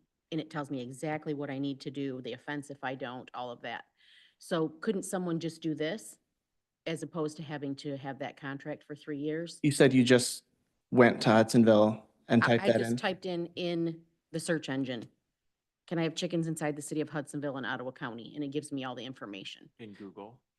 Okay, not on the county website. No, not the county website, right? Right. So what that's doing is that's crawling from any website, any public website in the world Mhm. that says the words Hudsonville, chickens, Ottawa County, and we have no control over that. We have absolutely no control. Someone could go on Reddit today and post a big, long message to some, forum board about how you cannot get chickens in Hudsonville at all, and it costs $1 billion if you do. And Google might look at that and say, that is truth. Because, Google is that AI is not centered around Ottawa County. Our AI chatbot would only crawl information that we give it. No one would be able to go online, post about something, post a fake article about something, and influence what our chatbot says. Okay. So I hope that helps. Thank you. Cool. Also, the 20-minute thing, I had that's. to go into places, like leave my home and go Yeah. because I cannot get the answer I need from the chat. Can I ask how long ago that was that you had an experience like weeks that? Okay, so I was expecting you to say a little bit longer ago, but that organization may still be using an old style chatbot. When I remember back to like 10 plus years ago, going into random websites and doing these chatbot things, asking it funny questions, and half the time it answers, I don't know what you're asking because you spelled a word wrong. They may still be using an old school one. CityBot is next level. Okay. Good. Yeah. That language processing model is really important. Quickly go to Commissioner Rhodey, and then hopefully we're ready to vote. Yes, just real quick. So basically you're looking to serve people who are going to our county website specifically for information, hoping that it can be answered there so they don't have to pick up the phone and call someone at the county. Yeah, just giving people options and taking a little bit of the weight off of department's shoulders and saving some money in the process, hopefully. Okay, so I have one question. When I look at this form in here, it says the total cost, which is coming out of the general fund and included in budget, yes. So my question is just, was this already planned for this budget year? So or is this something brand new that's being added to general fund expenditures? That is where I will forward. No, it was planned for. It wasn't planned when we had to put out an RFP. Yep. And it was a little more expensive than we thought it was going to be. But yeah, we IT budgeted most of this, and I think the administrator's office is picking up the change. Okay, so it's not a new, surprising expenditure. You No, planned. no, Okay. no. Thank you. All right, with that, I think we're ready to vote. Can I have one more question, please? Commissioner Miedema, Okay. one more I time. just wondered if there was any thought process on doing a 1-year contract in a review versus a 3-year commitment. Yeah, I'd probably go to our Well, administrator. on that one. Shannon had indicated that we got a better deal on a 3-year contract than we do on a 1-year contract. You know what that better deal is? Don't. I know the other thing is Central Dispatch is looking at the same type of technology. Okay. So I know. The other question I had is, are there any security risks, cybersecurity, or anything else that's added by adding this feature to our county? No. It's a closed system in the sense that the information that it has is the information that we give it. It can't be added to, or information that shouldn't be public is not going to be in its knowledge base. And it doesn't have the ability to crawl things outside of what we give it. Thank you. All right, the suggested motion is to approve and forward to the Board of Commissioners a 3-year contract with CityBot Inc. to provide chatbot software to the website, a total cost of $96,865. Would you please call the roll? As soon as someone makes that actual motion, unless you Oh. a second too. Was there not a I'll second? I second thought we that. seconded it earlier. I didn't hear it. Oh. We did. But you went- Yeah, go ahead. yeah, second that for sure. Okay. Now you can call it. All right, now I'll call it. Mr. Yes. Mr. Barry, Yes. Mr. Teeples, Yes. Mrs. Rhodey, Yes. Mr. Zylstra, Yes. Mrs. Wenzel, Yes. Mrs. Medema, No. Mr. Georgezma, Yes. Mr. Bruger, Yes. and Mr. Bonema. Yes. Motion passes. Great. I'd love to see that be content on your YouTube station in the future. You know, some great conversations between the chatbot and the public. I think this would be good and good entertainment. You bet. Thank you for being here. All right, moving forward, we're on to number 8. This was the item that our treasurer spoke to earlier. The suggested motion is to approve and forward to the Board of Commissioners the contract with, is it Emphasis Computer Solutions for an investment software upgrade at a total cost of $108,299. We have support? Support. Discussion. No discussion. All right, let's seize the moment and vote. Mr. Barry, Yes. Mr. Bruger, Yes. Mr. Zylstra, Yes. Mr. Teeples, Yes. Mrs. Wenzel, Yes. Mrs. Medema, Yes. Mr. Georgezma, Yes. Mr. Kyers, Yes. Mrs. Rhodey, Yes. and Mr. Bonema. Yes. Motion passes. Number 9, the suggested motion is to approve and forward to the Board of Commissioners the contract upgrade with SHI for Know Before Cybersecurity Awareness subscription, increasing our agreement to the Diamond plan at a cost not to exceed $190,000 for a term of 3 years with an option to renew for an additional 3 years. Support? Support. All right, guys, you're up. Good afternoon. Basically, this is the county's security awareness training platform. It also includes our PhishER platform, which basically allows employees to submit questionable emails for review and analysis. One huge benefit to that platform is that if something does come back as deemed to be a threat, the system will automatically kick off a search of everybody's mailboxes and yank that email to prevent additional people from clicking on it, things like that. Questions, Commissioner Teeples? So does it have a lockdown feature if that happens, does somebody have to identify that they've got a questionable email, or does it look for those emails? It's looking for, somebody has to submit it, okay? So they would have to hit there's a fish alert button in Outlook that they would click on and email into the system and gets the process started. The majority of the time, it's an automated process. There's an AI engine running in the background that's looking at, red flags in the email. It's looking at known bad emails that Know Before, which is the company that provides this for us, has seen in the past. And if it's able to make a determination above a confidence threshold that we set, then it will automatically take action. If it can't, then it's set aside for manual review. What kind of action would it take if you had a questionable email like? Yep. So what it would do is it immediately would send you an email back within a couple minutes saying, hey, this email was deemed to be a threat. The second thing that it does is it goes through and searches, it begins a search of everybody's email box to see if that email has been sent to other people, which usually it has. If it is found to have been sent to other people, it will then quarantine that email. It'll actually pull it right out of their mailbox. That way they don't, somebody doesn't accidentally click on it. We've seen it already where an email's come into, 30, 40, 50 people. And within 2 or 3 minutes, it's already yanked out of mailboxes because somebody was, quick on the draw and noticed it didn't look right, hit the fish alert, and it was able to pull it. So what's the next step? Do we shut down the hard drives? Do we, what do we do? What's the? No, because at that point, nothing bad has happened yet. So with this is prevention. Okay. This is prevention of that.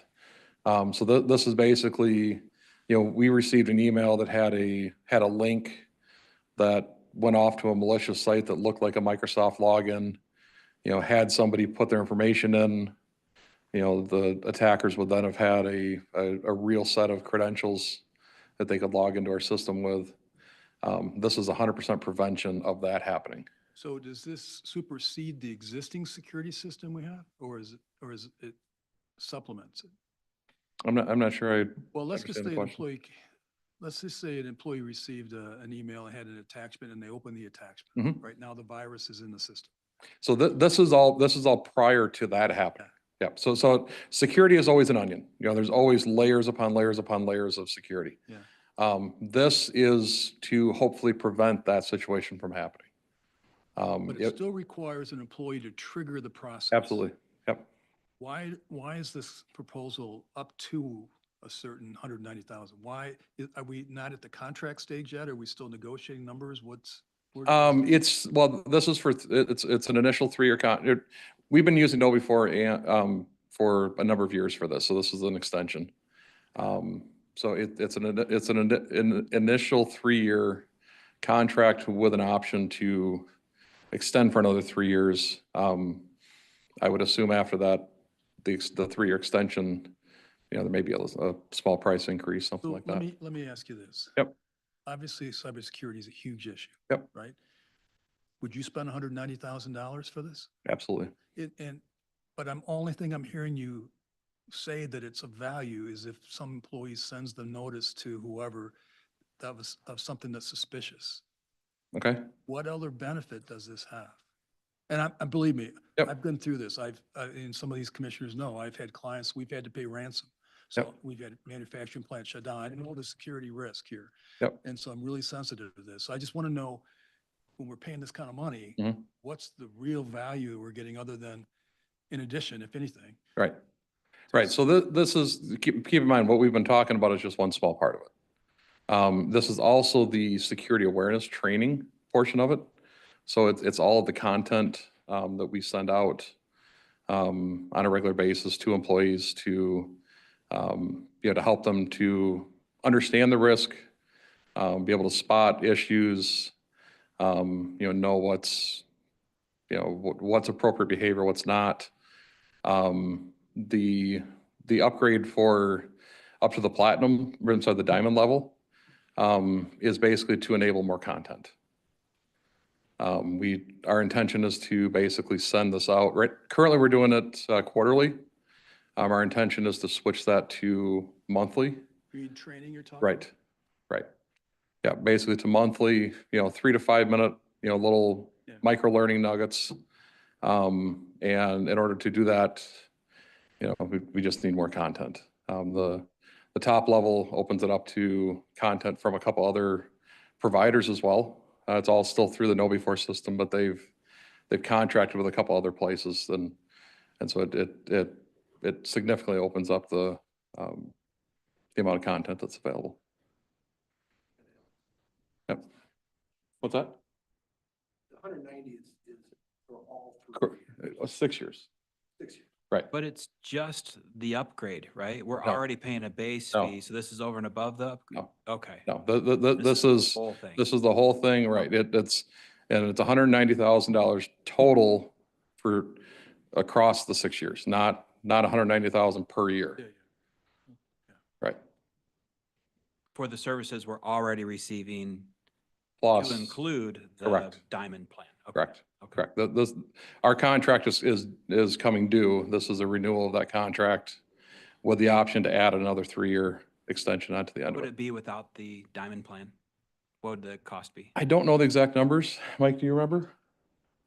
Yeah. Is it 30 grand less per year or something, or what is? Not per year. No, it might be total 20 grand less, maybe. Okay. It So was that's not a hugely significant number. Wait a minute, I'm confused. Sure. This contract for the 6 years Mhm. is a supplement to our existing security platform. It's, It's an. sorry, it's go ahead. additional- Go ahead, John. Additional services? No, this is something that we currently have. Our contract is coming due. Okay. We're basically at the end of the contract. So this is it's a renewal of that contract. It's a different vendor because we went out to, an informal bid for it. As part of the renewal, we decided to add I get it. a couple additional, options onto it. Okay, thank you. I get Yep. it. We'd like that, I though. think the problem is with the motion. Yeah, the reading of motion the reads motion. confusing like that. Yeah. I think it's pretty simple. It's just the plan and you're just adding to the plan that Correct. we've had in the past. Yep. I think you might have been at the cybersecurity training that we Mhm. had. And so was this part of your, in discussions at that meeting? Was Oh. that a little bit of like, what can we do to help? Very significant boost- part of the discussion. That's what I wondered. It was a Yes. very valuable training that day. And I had wondered if that was part of your, like, what can we do to continue protecting Right. the county? And that is a very serious issue. So Right. I'm thankful to see that you guys took that seriously and that there's some fruition that came forth from that meeting. Yeah. So, Yeah, and like I said, this is 100% about prevention. We have other things in place that, will take care of the problem should somebody click on something. This is prevention, trying to make sure that doesn't happen. So, Anything else? If not, we can call the roll. Mr. Teeples? Yes. Mr. Georgezma? Yes. Mr. Bruger? Yes. Mrs. Medema? yes. Mrs. Wenzel? Yes. Mr. Barry? Yes. Mrs. Rhodey? Yes. Mr. Zylstra? Yes. Mr. Kyers? Yes. And Mr. Bonema? Yes. Motion passes. Super, thank you. On to number 10, to approve and forward to the Board of Commissioners, the contract with Fidlar Technologies to renew the Register of Deeds subscription services for Avid recording software, Apex Vital software, and Bastion offsite hosting service for 3 years at a cost of $127,401 per year. So moved. Support. Is that you again? Hello. I am not the expert. Ah. Rachel is, but she's in sunny Florida, so I'll try my best. So Fiddler, we've been working with them since 2009. And they have been our recording software for our Register of Deeds side since then. In 2019, we did help develop Fiddler's vital records software called Apex. And we absolutely love it because we helped develop it to our standards and our needs. So we started using that in 2019, 2020. And then in 2020, we also signed on with Bastion to host those services so that we didn't continue to kind of utilize our own Ottawa County services as well. So this is just a renewal of that contract for the next 3 years and their services. Questions? Looking up, looking down, I don't see any, so I think we can vote. Mr. Kyers? Yes. Mrs. Medema? Yes. Mrs. Wenzel? Yes. Mr. Barry? Yes. Mr. Zylstra? Yes. Mr. Berger? Yes. Mr. Teeples? Yes. Mrs. Rhodey? Yes. Mr. Georgezma? Yes. And Mr. Bonema? Yes. Motion passes. Thank you. On to number 11, the suggested motion is to approve and forward to the Board of Commissioners the year 2025 budget adjustments per the attached schedule. Do I have support? So moved or supported, whichever one you need. Second. Second. There we go. Okay. Sorry. All right, it looks like we're ready to move forward on this one as well. Please call the roll. Mr. Bruger? Yes. Mr. Zylstra? Yes. Mr. Kyers? Yes. Mr. Barry? Yes. Mr. Georgezma? Yes. Mrs. Rhodey? Yes. Mrs. Medema? Yes. Mr. Teeples? Yes. Mrs. Wenzel? Yes. And Mr. Bonema? Yes. Passes. All right, this brings us to the final item, number 12. The suggested motion is to approve and forward to the Board of Commissioners a Brownfield Plan Amendment for the landings at Rush Creek Development by Lacati Group LLC in the city of Hudsonville and request a public hearing for the same to be held on April 22, 2025. Do we have a second? So moved. Support. Right, Becky, welcome. Yes, good afternoon. Thank Waiting a you. long time to speak. Thank you. That's all right. I was here working anyway, so. Yeah, so before you, I'm Becky Huddigan, the Economic Development Coordinator for the county, just for anybody who didn't remember that, I administer the Brownfield Redevelopment Authority Board. And we met recently and reviewed the landings at Rush Creek Brownfield Plan Amendment and are recommending that to be forwarded on to the Board of Commissioners for approval. There's a site in the city of Hudsonville. It's a 7-acre site that's tucked in behind Signatures. If you're familiar with that, it's in Commissioner Moss's district, but we all love Signatures coffee. Just to the north is a predominantly 2 and 3 bedroom home rental complex.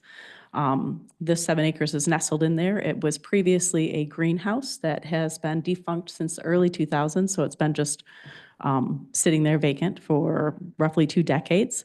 There's a lot of infrastructure there that requires some pretty significant changes in order to develop the site, which might be part of the reason why it's been sitting there for 2 decades.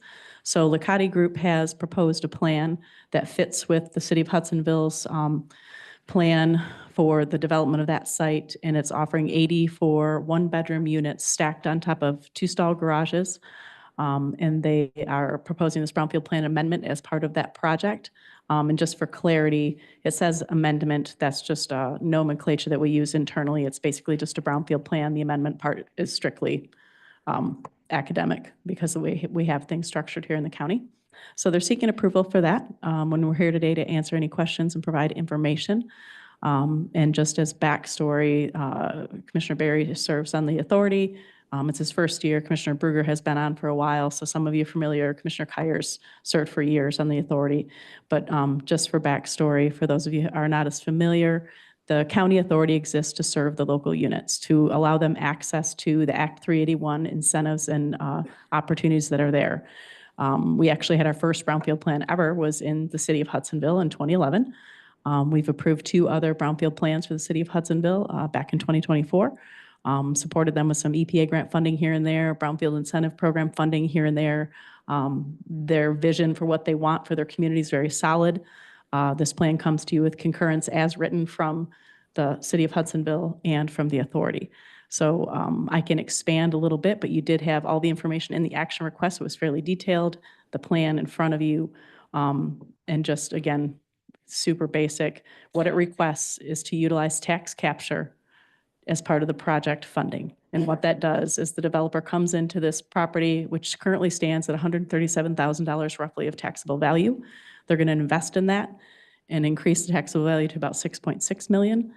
So the developer will fund that. He'll invest all the money into bringing that project to fruition and bringing it up to that 6.6 million in taxable. Then he will invest that, then he will pay the property taxes, and then those taxes will come to the Brownfield Redevelopment Authority, and then we'll reimburse some of that that's approved, should it be, back to the developer. So that's basically how the capture works. It's a housing TIF project, so it's qualified because it is eligible housing property. That's because he proposes to hold a certain number of units. It only needs to be 1 under statute. In this project, it's 12 at income qualified levels of between 80 to 120% AMI. This project proposes 90% AMI.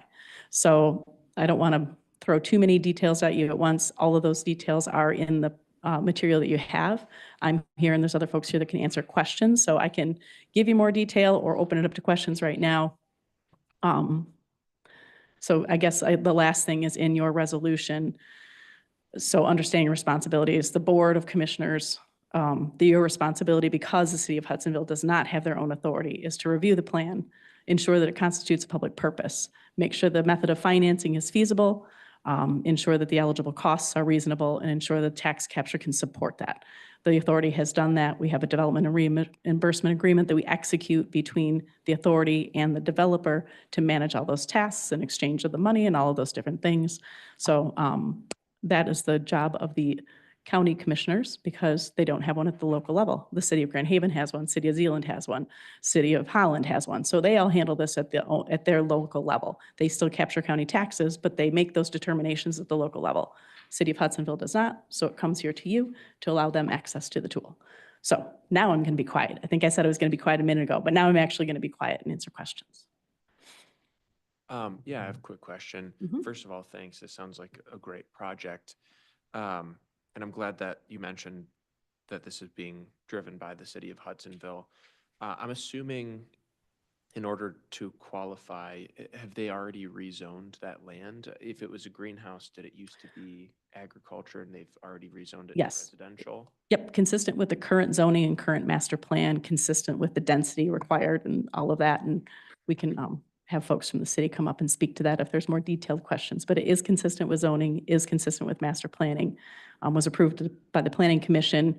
You know, the project generally not related to the Brownfield TIF, but approved by the planning commission and then approved by city council, who also approved the Brownfield TIF for use on that. Okay, Correct. and then I'm assuming that the property is already connected to city water, or is that part of this process?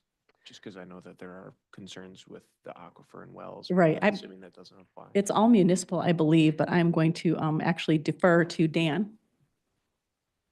And Dan can come on up, Dan. I don't know if there's anything additional they have to do to support that, so I'm gonna let Dan speak to that. Dan, this is, well, he can introduce himself. Hi, Dan. Hi, I am Dan, Planning and Zoning Director for the City of Hudsonville. And there is a challenge with that. Water and sewer are provided on the street that fronts this property. But since the sewer is at the level it's at, they do need to add a couple of feet of fill to the site to make it work properly. It's one of the challenges of the property. Okay. And will be all covered by this funding? Yep. So this site did receive Planning Commission approval and so this is a part of what's needed to enable it to be built. Perfect, thanks. Commissioner Miedema. I'll let Commissioner Wenzel go if she was first. I just, Mr. Wenzel. Go ahead. thank you. These are all one-bedroom units, Correct. so we're looking for a specific demographic for this then, singles or non-families? It's probably going to be primarily single professionals or couple professionals. And that is what the need is in the city of Hudsonville right now. And it complements the other rental units that are surrounding it. And the owners of that often turn away people that are seeking those one-bedroom units because they just don't have anything available for them. So it complements that really well. No, Back to Allison. all right. Couple questions. I think the first one I had was, from my recollection on the reading, it looked like the developer will be receiving 5 million in assistance out of a 13 million total cost. Correct. Is that correct? That is That correct. seems way above the norm. Does it appear that way to you too? What norm are you using? I guess just from other brownfields that I've seen come before us, like, that is a large portion of the total cost, like the developer's getting 5 million out of a 13 million cost. Yep, that is one of the larger ratios we've done. And, you know, every project is different, but we do try to track statistics on each project just for our own insights. So it is the largest ratio of cap investment to total TIF. The other projects, you know, this is like probably a 2.5 cap investment to total TIF. The lowest one would have been Coopersville, like 6.8 ratio of cap investment to total TIF. The other ones fall somewhere in between. But as Dan mentioned, there's a lot of infrastructure that needs to be improved here. Probably one of the reasons it's been sitting empty for 20 years. So yeah, it's a larger amount of total TIF cap investment, but the county's on the hook for 8% of that out of ops, maybe $375K over the life of the plan, speaking just from the county's shoes. Sure. So, I recognize that a public hearing would still take place once it passes this committee level. Do you know, Becky, if there were people in attendance at the meeting for Hudsonville that spoke to this particular one? I do know those things, but I would prefer that Tyler come up and speak to Yeah. that because he's the city manager. So I'm gonna have Tyler come Absolutely. up Thank and you. talk about that. I appreciate that. Tyler, welcome. Good afternoon. Thanks for having me. Great questions. First and foremost, want to appreciate your support and the opportunity. I can do that. Thank you. Want to appreciate your opportunity to come before you today on this project, but equally your support for Prospect Flats and Terrace Station, two other substantial, impactful developments to our community. So for that, very much appreciative. Commissioner, The Planning Commission, after several months of working with the developer, approved the plan. The City Commission unanimously supported the concurring resolution in support of the project. And at the City Commission meeting on Tuesday night, unanimously supported the establishment of a commercial rehab district as well. In the Planning Commission, with our mandated public hearing, there were thoughts about the development and how it would impact other properties. And with that feedback, and we take that very seriously in the city of Hudsonville, we worked with the developer, I don't want to say to nickel and dime the development, but to address those concerns to the best of our ability. But to say that there's local support for this project, I would confirm that, and I would agree that on top of Becky's comments, the style of this housing is in line with our master plan and our strategic plan in offering diverse housing. Not even in the city of Hudsonville, but in Georgetown and Jamestown townships as well, respectively. One-bedroom units, two-star garage, workforce housing. Those are the phone calls I'm getting from our CEOs of larger corporations in our area. So it does hit a specific housing need. Yeah. Housing is definitely needed in our community, so I will not argue that whatsoever. And I guess I didn't hear your take on the public input. Did you have anyone that came to your meeting and spoke one way or another from your community on the project? Sure. I apologize. At the Planning Commission level, there were folks who came in with various concerns about the development. And that's at the Planning Commission level, those were addressed to the best of our ability. And just to be clear, it wasn't that there was naysayers as much as there was questions about the height and the overall density. But no negative feedback at either of the City Commission meetings with regards to the supporting resolution or the establishment of the Commercial Rehabilitation District. Okay, thank you. I do have a question for our corporate counsel, but I don't see that he's here. My question is going to be about Becky's statement about what our board is allowed to do as it relates to a brownfield TIF. And so I would really like information brought forward by corporation counsel prior to our next BOC meeting. I'm going to just put that, I'm just going to request that. In the past, we have either approved brownfield TIFs or we have not. And I just want to make sure that I have that abundantly clear for our own positions here at the county. So that would be my first request. And then one thing I just want to bring up to our board level, and when I speak the next things I want to say, it has nothing to do about our staff, like, or about the city of Hudsonville. Like, I fully support our staff and the work they're doing. I've been spending probably the last couple months really diving in to understanding brownfield TIFs a little bit more. I've been spending time on the Mackinac Center for Policy's website. And from a conservative Republican standpoint, I have some concerns going forward with brownfield TIFs as it was changed in our state legislature. Not too long ago, it used to be just for more like your blighted buildings. It didn't used to be for green space, and that parameter has changed. And from my perspective, I believe that there is a little bit more corporate welfare that is going on when that got expanded at the legislative level. And I'll just give you some examples from like Senator Jim Runstead has brought out just as of November 29, 2024. He noted that the Brownfield program was initially conceived to help developers tackle properties riddled with decades of old environmental contamination from long gone owners. And the expansion of the program to include distressed or functionally obsolete properties converted the process basically into one of crony capitalism, where the legislators control the purse strings of the multi-million-dollar program, was handed over to an unelected board appointed by the governor. And he had shared that he had been suspicious that that was what the starting point, that they were going to expand it further and further and further, and now that's what they're doing. I very much agree that we have a housing issue within our community and across the state. I do have a concern from our conservative mindset here that we are picking winners and losers. I do think it has potentially the detrimental effect on our community long-term wise. And my opinion is, instead of trying to induce demand through more subsidies, I think state lawmakers and administration officials need to work harder on encouraging supply. And only a freer housing market will build enough houses to make a real difference. And I'm just encouraging my fellow commissioners to spend time digging in to the subject. It is again, I'm going to say it again, it has nothing to do with our staff doing the work. I think they've been doing all the right things. They have been bringing forth information for us to vote on. But I do think we need to take seriously this particular thing. And so it's a little bit to do with why I'm asking for corporate counsel to have an understanding of our role.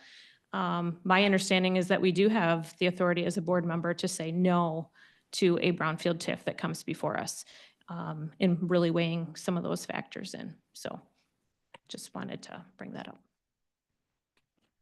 Certainly allow corporation counsel to weigh in, but I will just share that per statute, the board is required, and this is in statute, and I can't quote you chapter and verse, but it is in statute that the Board of Commissioners shall determine that the plan constitutes a public purpose. If it does not, you must reject the plan. If it does constitute a public purpose, you may approve the plan or reject the plan, or you may approve the plan with modification. Those are the options per statute that you have. And I think where the nuance is different here as and this is just my opinion, having done this work for a number of years now and collaborated with local units. When this authority was set up, it was to allow places like Wright Township, who cleaned up Gull Lake and cleaned up a very dilapidated property and created jobs and is now creating tax revenue. And it was to allow Wright to do that without having to take on and incur that administrative burden themselves. So we have a project there. We have a project in Blendon. We have projects in the city of Hudsonville. We have 2 projects in the village of Spring Lake, all bringing that here to the county, allowing them access to a tool and supporting them in that way. So when the local units bring a project here to the county, I think that's where I generally put most of the weight. You know, if there's support at the local level and this is what they wish to do and this tool is available to them and it meets all of the requirements, that's kind of where I lean. But it is true that the board has the option. It is may, not shall. You may approve or reject. You're not required to pass it. And it is may approve or approve with modification. So those are options out there. But again, corporation counsel can weigh in. Phil has many years of experience in Brownfield. You're well versed in Brownfield, as is Josh. Jim is on and learning, and Jordan's on the authority and has a pretty good grip on it too. So there's many pretty well versed commissioners here. Becky, thank you for saying that. So we're gonna go to Commissioner Barry, and then we're gonna go to Commissioner Bruger. Just a couple items regarding this project in particular. I just wanted to mention, since I'm on the Redevelopment Authority Board, the developer made very clear, we had some discussions about the ratio on this TIF as well, but he made clear that without the support, it's not a feasible project. And that 7 acres that's been sitting fallow in a kind of a corner of Hudsonville would remain that way without the assistance to be able to do the infrastructure work to make this happen. Also interesting in the discussion, study was done that there's I can't remember the exact number, but it was a surprisingly high number of homes in the area of Ottawa County are occupied by either a single person or just a couple, typically a widower or empty nesters, in 3 and 4 bedroom homes. And one of the reasons for that is there's no place to go. This is it's the unique aspect of this project being 1 bedroom, but still with 2-car garage, can handle a couple, whether they're working couple or a retired couple. And when people get out of their 3 and 4 bedroom homes to move to this, that creates openings for other people to take over those 3 and 4 bedroom homes. And, you know, I've just always felt the housing problem is really a numbers issue. We just need more product in the marketplace. And this is an underserved area of the market. And again, without the brownfield assistance, this project doesn't happen. And I think we'll see this increasingly, that background in real estate, the easy stuff to develop is already developed. It's going to be these hard pieces are what we're going to see a lot of, I think, going forward. But anyway, this definitely had my support. And I just want to say, it's not, going it's to not Commissioner my, Bruger I'm next. sorry, can I go after him? I didn't see his If hand you- raised. yeah. I didn't see his hand raised, so I didn't know that you were waiting for him. Go All ahead, right. Commissioner Bruger. Yeah, I concur a bit with what Jim said and a little bit with what Allison said. This one has been a tough one for me. Becky and I talked a little bit before this. I've been on the Brownfield board for 5 years. And without even consulting legal, I can confirm based on everything we've ever done that yes, we can vote this down if we choose to, Allison. No doubt about it. That's what statute says.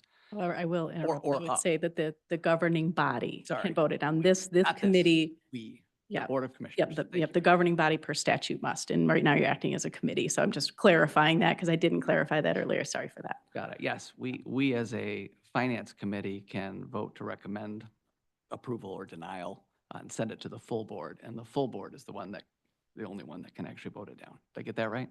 Correct. Yep. And it That's requires a what I public meant to hearing say. as well. Yep.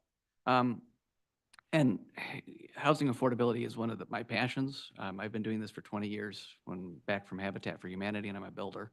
And I don't build custom homes on the lake. I build and remodel decent homes that are simple and much more affordable, and some nice ones too. But the answer to which type of housing do we need? Do we need high income? Do we need middle income? Do we need workforce? Do we need low income? The answer is yes, we need all of the above.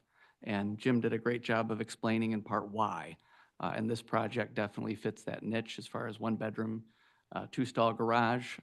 If somebody's going to move out of a 2-bedroom or a 3-bedroom into one of these units, that's going to free up another unit that's available for a family.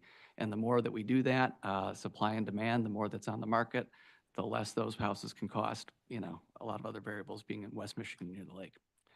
All that said, however, this project, as I said, has got me a little bit in knots, and I'm not sure I'm going to be able to vote in favor of it as presented. I will vote through from the Finance Committee to send it to the full board absolutely today. But the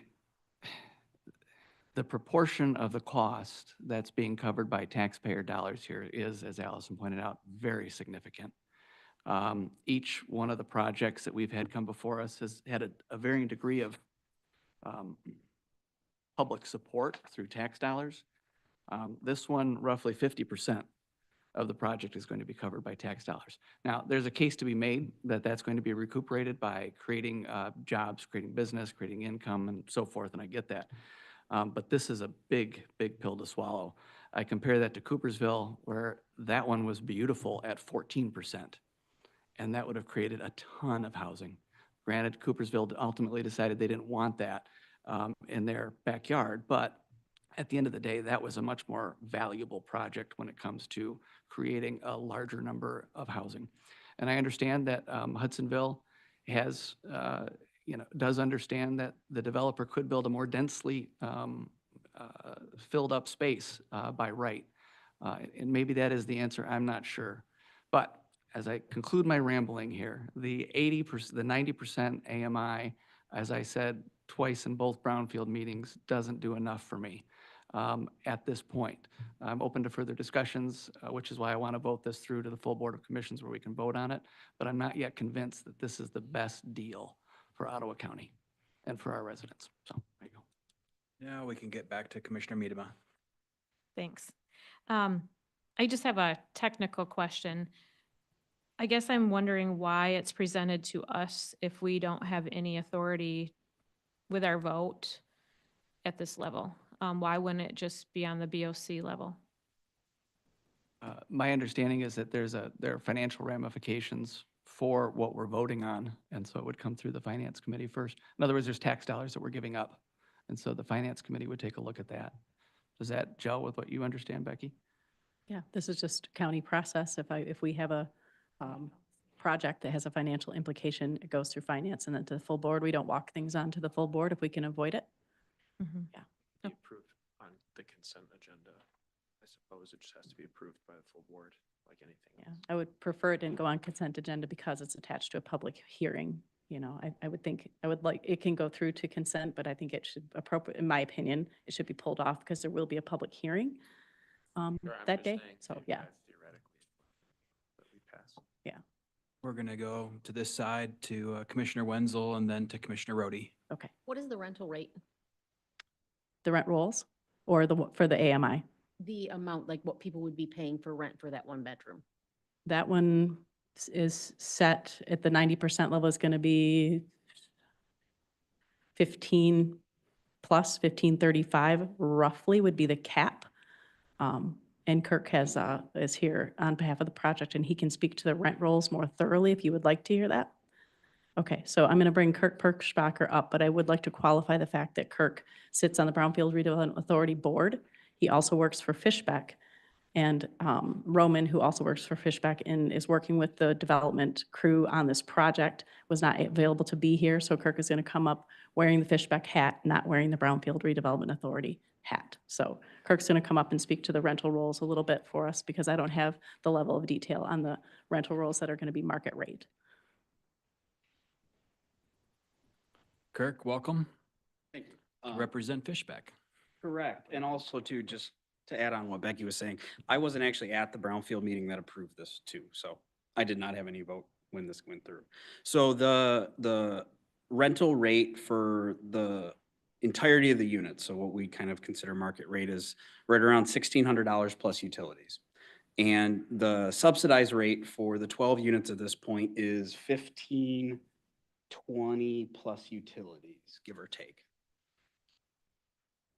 And that's based on the AMI rate. So they would all be the same, each one, they would only be 1,600 or 1,525. There's no So differences with in units? the units that are unsubsidized, that's kind of what he is projecting. The developer also owns a different complex that has a mix of 2 and 3 bedroom units. So he has a pretty good idea of what the market can bear. So those unsubsidized units will be, that's what he's projecting at, is a 1,595, but they could go up and down depending on the market.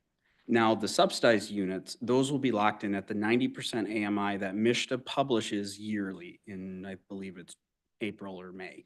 So every year, MISTA will republish what 90% AMI rent and income look like, and then those locked-in units have to stay at that amount or less. And that is every year, in order for the developer to prove that they are holding those units, they'll be submitting documentation to the BRA for approval showing that those units are being rented to people within the AMI range and at that AMI. So no matter what the market bears, the market goes way out of control high, the units that are locked in cannot go above the 90% AMI that MISTA publishes every year. And they can be rented to people less than 90% AMI. The 90% AMI is simply the cap. It cannot go above that number. And just as a point of clarification for everybody too, is MISTA publishes their affordability per the housing statute as 80 to 120% AMI. That's kind of what they consider as affordable. The units that are being locked in are asked at 90% AMI, but the rest of the units are closer to 100%. So actually all of his units are within that threshold of affordability that MISTA publishes, just as an information point. Thank you. Commissioner Rhodey? Yes, thank you. So I have similar concerns to Commissioner Miedema and Commissioner Bruger.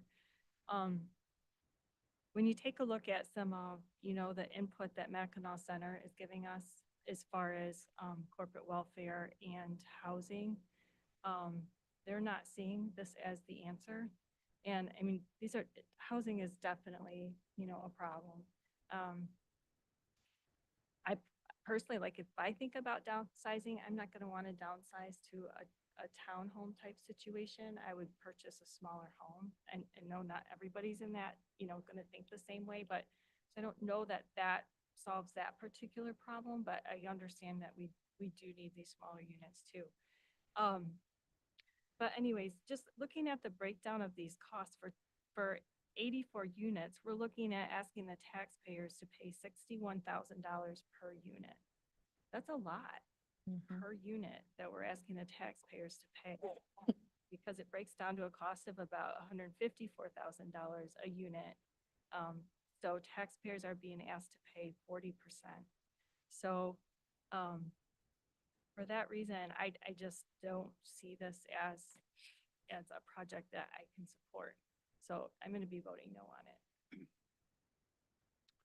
Commissioner Teeples. Becky, what's the financial cost contribution under the TIF to the county compared to what it would be with the city of Hudsonville? The county is about 8% of the total millage. And to not get into the weeds, there is a PA 210 on this property, so I'm kind of not taking those numbers into account with this number, but the county ops will be roughly $375,000 due to the Brownfield plan. Just our ops, that doesn't account for the 4 other millages for 911 parks, roads, CMH, which are all at about 1%. And then City of Hudsonville is at, it's like 11.23, Tyler? Is that what you guys are? They're about 11 mills of the total 48. But the other part of it is that because these are rentals, we are capturing the school taxes. That's 24 mills. So that accelerates our ability, and it's about a 50-50 split between local millages and state. So what would you estimate the city's contribution will be, including the school tax? You got 375,000, the contribution to the county. What do you figure it's? That Hudsonville has skin in the game, Hudsonville local schools? Okay, separate of city. And the city of Hudsonville as well, right? Okay, yep. Kirk, do you have that out of the table? Where'd Kirk go? There you are. It's on TIF table 2. Be those end rows, but don't do the capture one because that includes the PA 210. Yeah, so the second table is the one that you want. I can't read it. Just tell me. Yes, that's, that's, if you don't have it on a computer screen where you can zoom it in. So I had the millages broke down. I did not do the fiscal impact of the local unit. I did the fiscal impact of the county ops. But the percentages in the total millages are there for you. 80% to the county. But, So yeah. here's my thinking. I'm concerned about this particular site, this project too, for many of the reasons these guys have already said. But I also don't want to be the obstacle when the local unit of government gone through the whole process and this is what they want, right? I don't think we should be holding them up when we have a small percent of the skin in.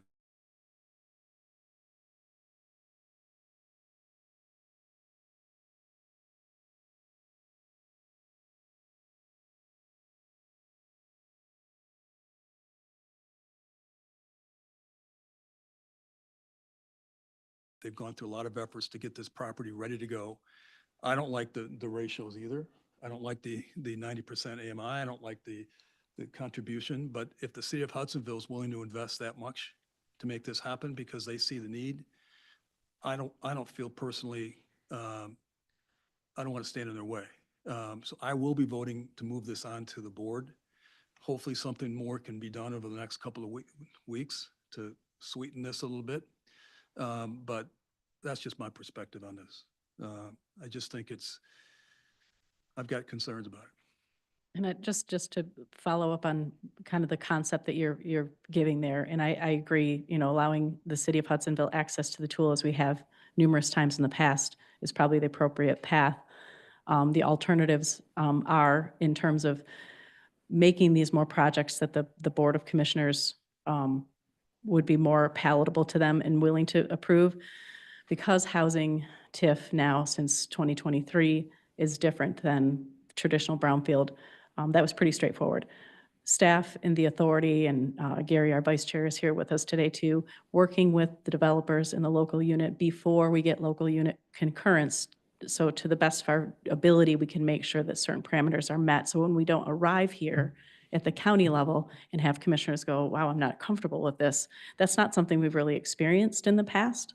And if that's going to be a way this is going to go, that's one way that we could still allow everybody access to the tool, continue doing our brownfield work, but maybe reach back further and change our process a little bit to make sure that, as you said, we have a lot of investment of time and resources into these. So that's one option. I think another thing that we might begin to see is we might begin to see local units we're creating their own brownfield redevelopment authorities where they didn't need to before, and approving these projects at the local level, and all the fiscal impacts are going to be the same. They will just have to carry that burden of doing the administration of the plan and all those types of things. So, yeah, just kind of sharing that a little bit broader They're all opportunity. really great points. Let me ask one more question. Yeah. So on the proposal that we've got, it talks about a public hearing on April 22nd. Well, our board meeting's that day. Yep, during the board meeting. Yes, we are requesting that be put on the agenda. Yeah, Yes, a because that's public per hearing and statute that forward. we have to hold that meeting. Yep, Okay, that's why Yeah. you got that date. Okay. Yes. I understand. Okay, yes. thank you. Commissioner Wenzel? I think I'm looking at it from a little bit constituent perspective. When some of them have talked about this, it isn't so much even the brownfield aspect of it or anything like that. They feel it's changing the demographic of Hudsonville. They like that quiet family conservative. And that's why a lot of people have moved there, and they feel like this is shifting all of that. So I think that's what our constituents' concern is on the outside of what we're looking at. Chair Bennett? Oh, Commissioner Miedema. I think Becky has a fair assessment of, I think it's important for the Brownfield Committee and for any municipality to understand if they go through all the work, that where will the county, for the most part, lie? And I'm wondering if that's something that either a policy is drafted here at the board level, or something that we're working more internally with Becky and her team. It's a fair thing. Like, that's not my goal, is to have a local municipality go through all the work. And when it finally comes to fruition, that I don't think that's anyone's desire.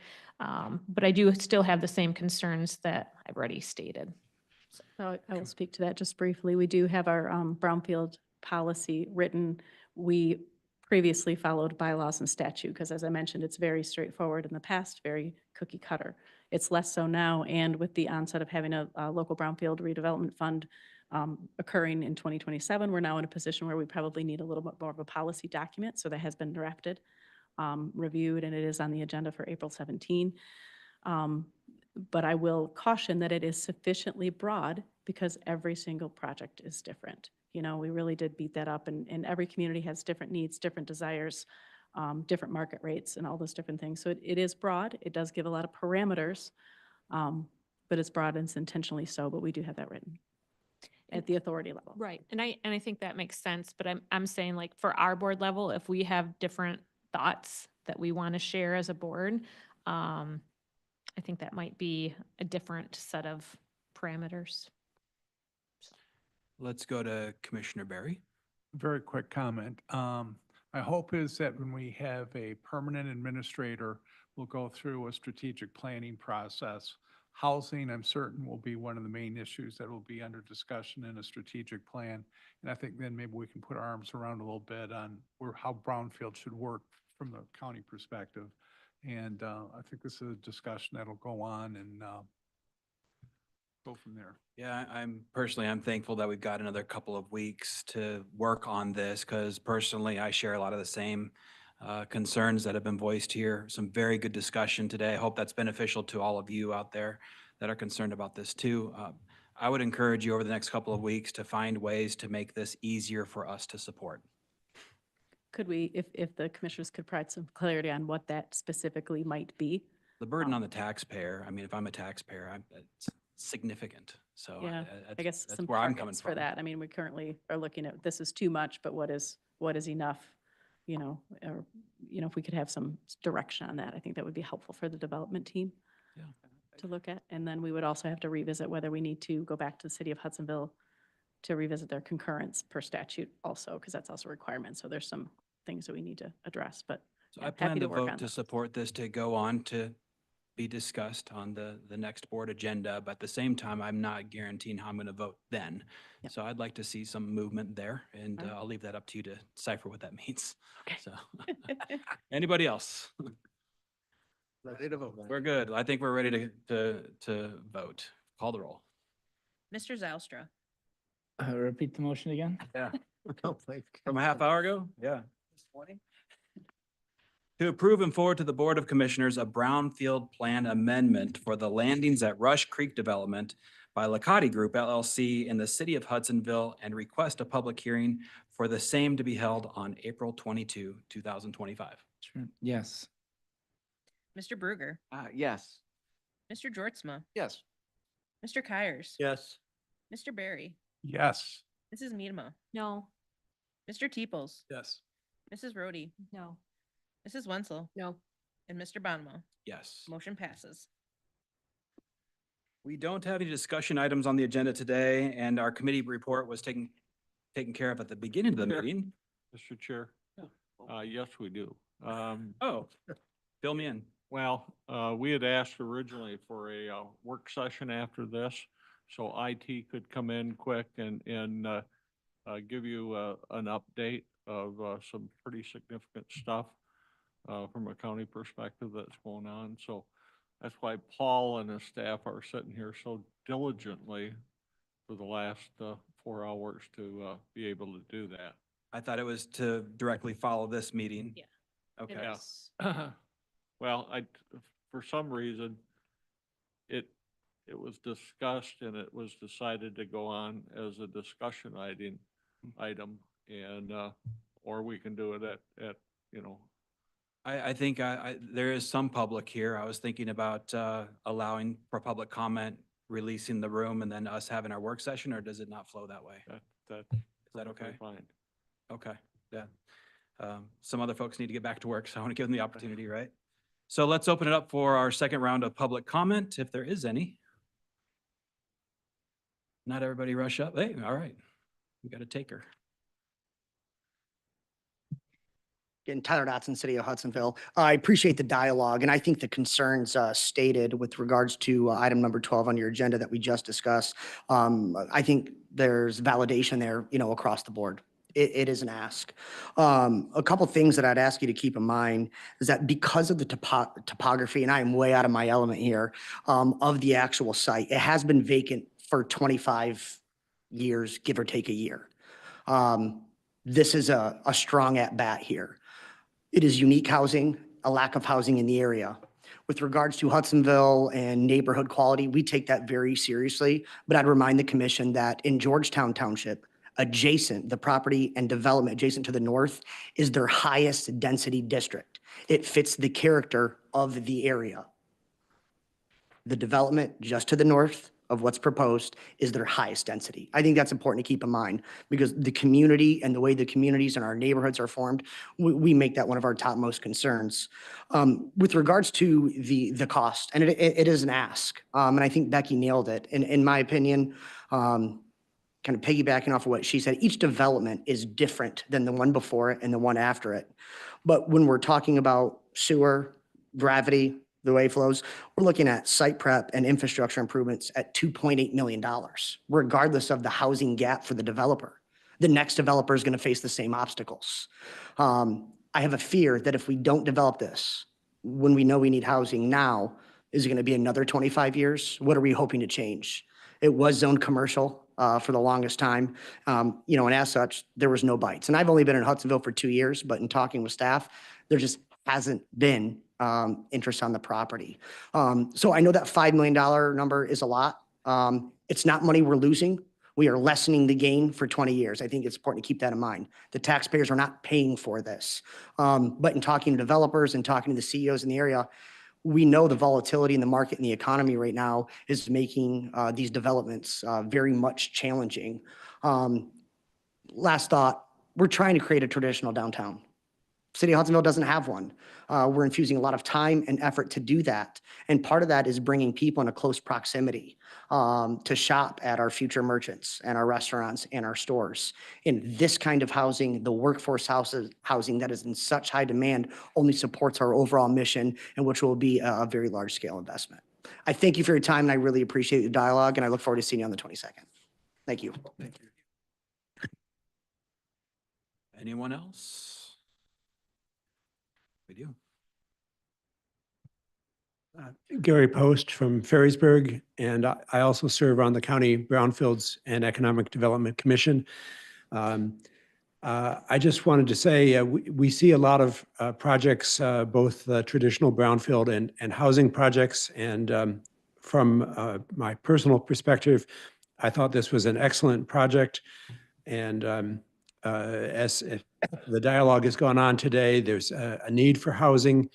And there's also a tool in here to try to create affordable housing as part of each project. And I just want to say, don't let the perfect be the enemy of the good. We are having continuing dialogues about how to work with the tools we have on how best to incorporate affordable housing as a specific ask to developers.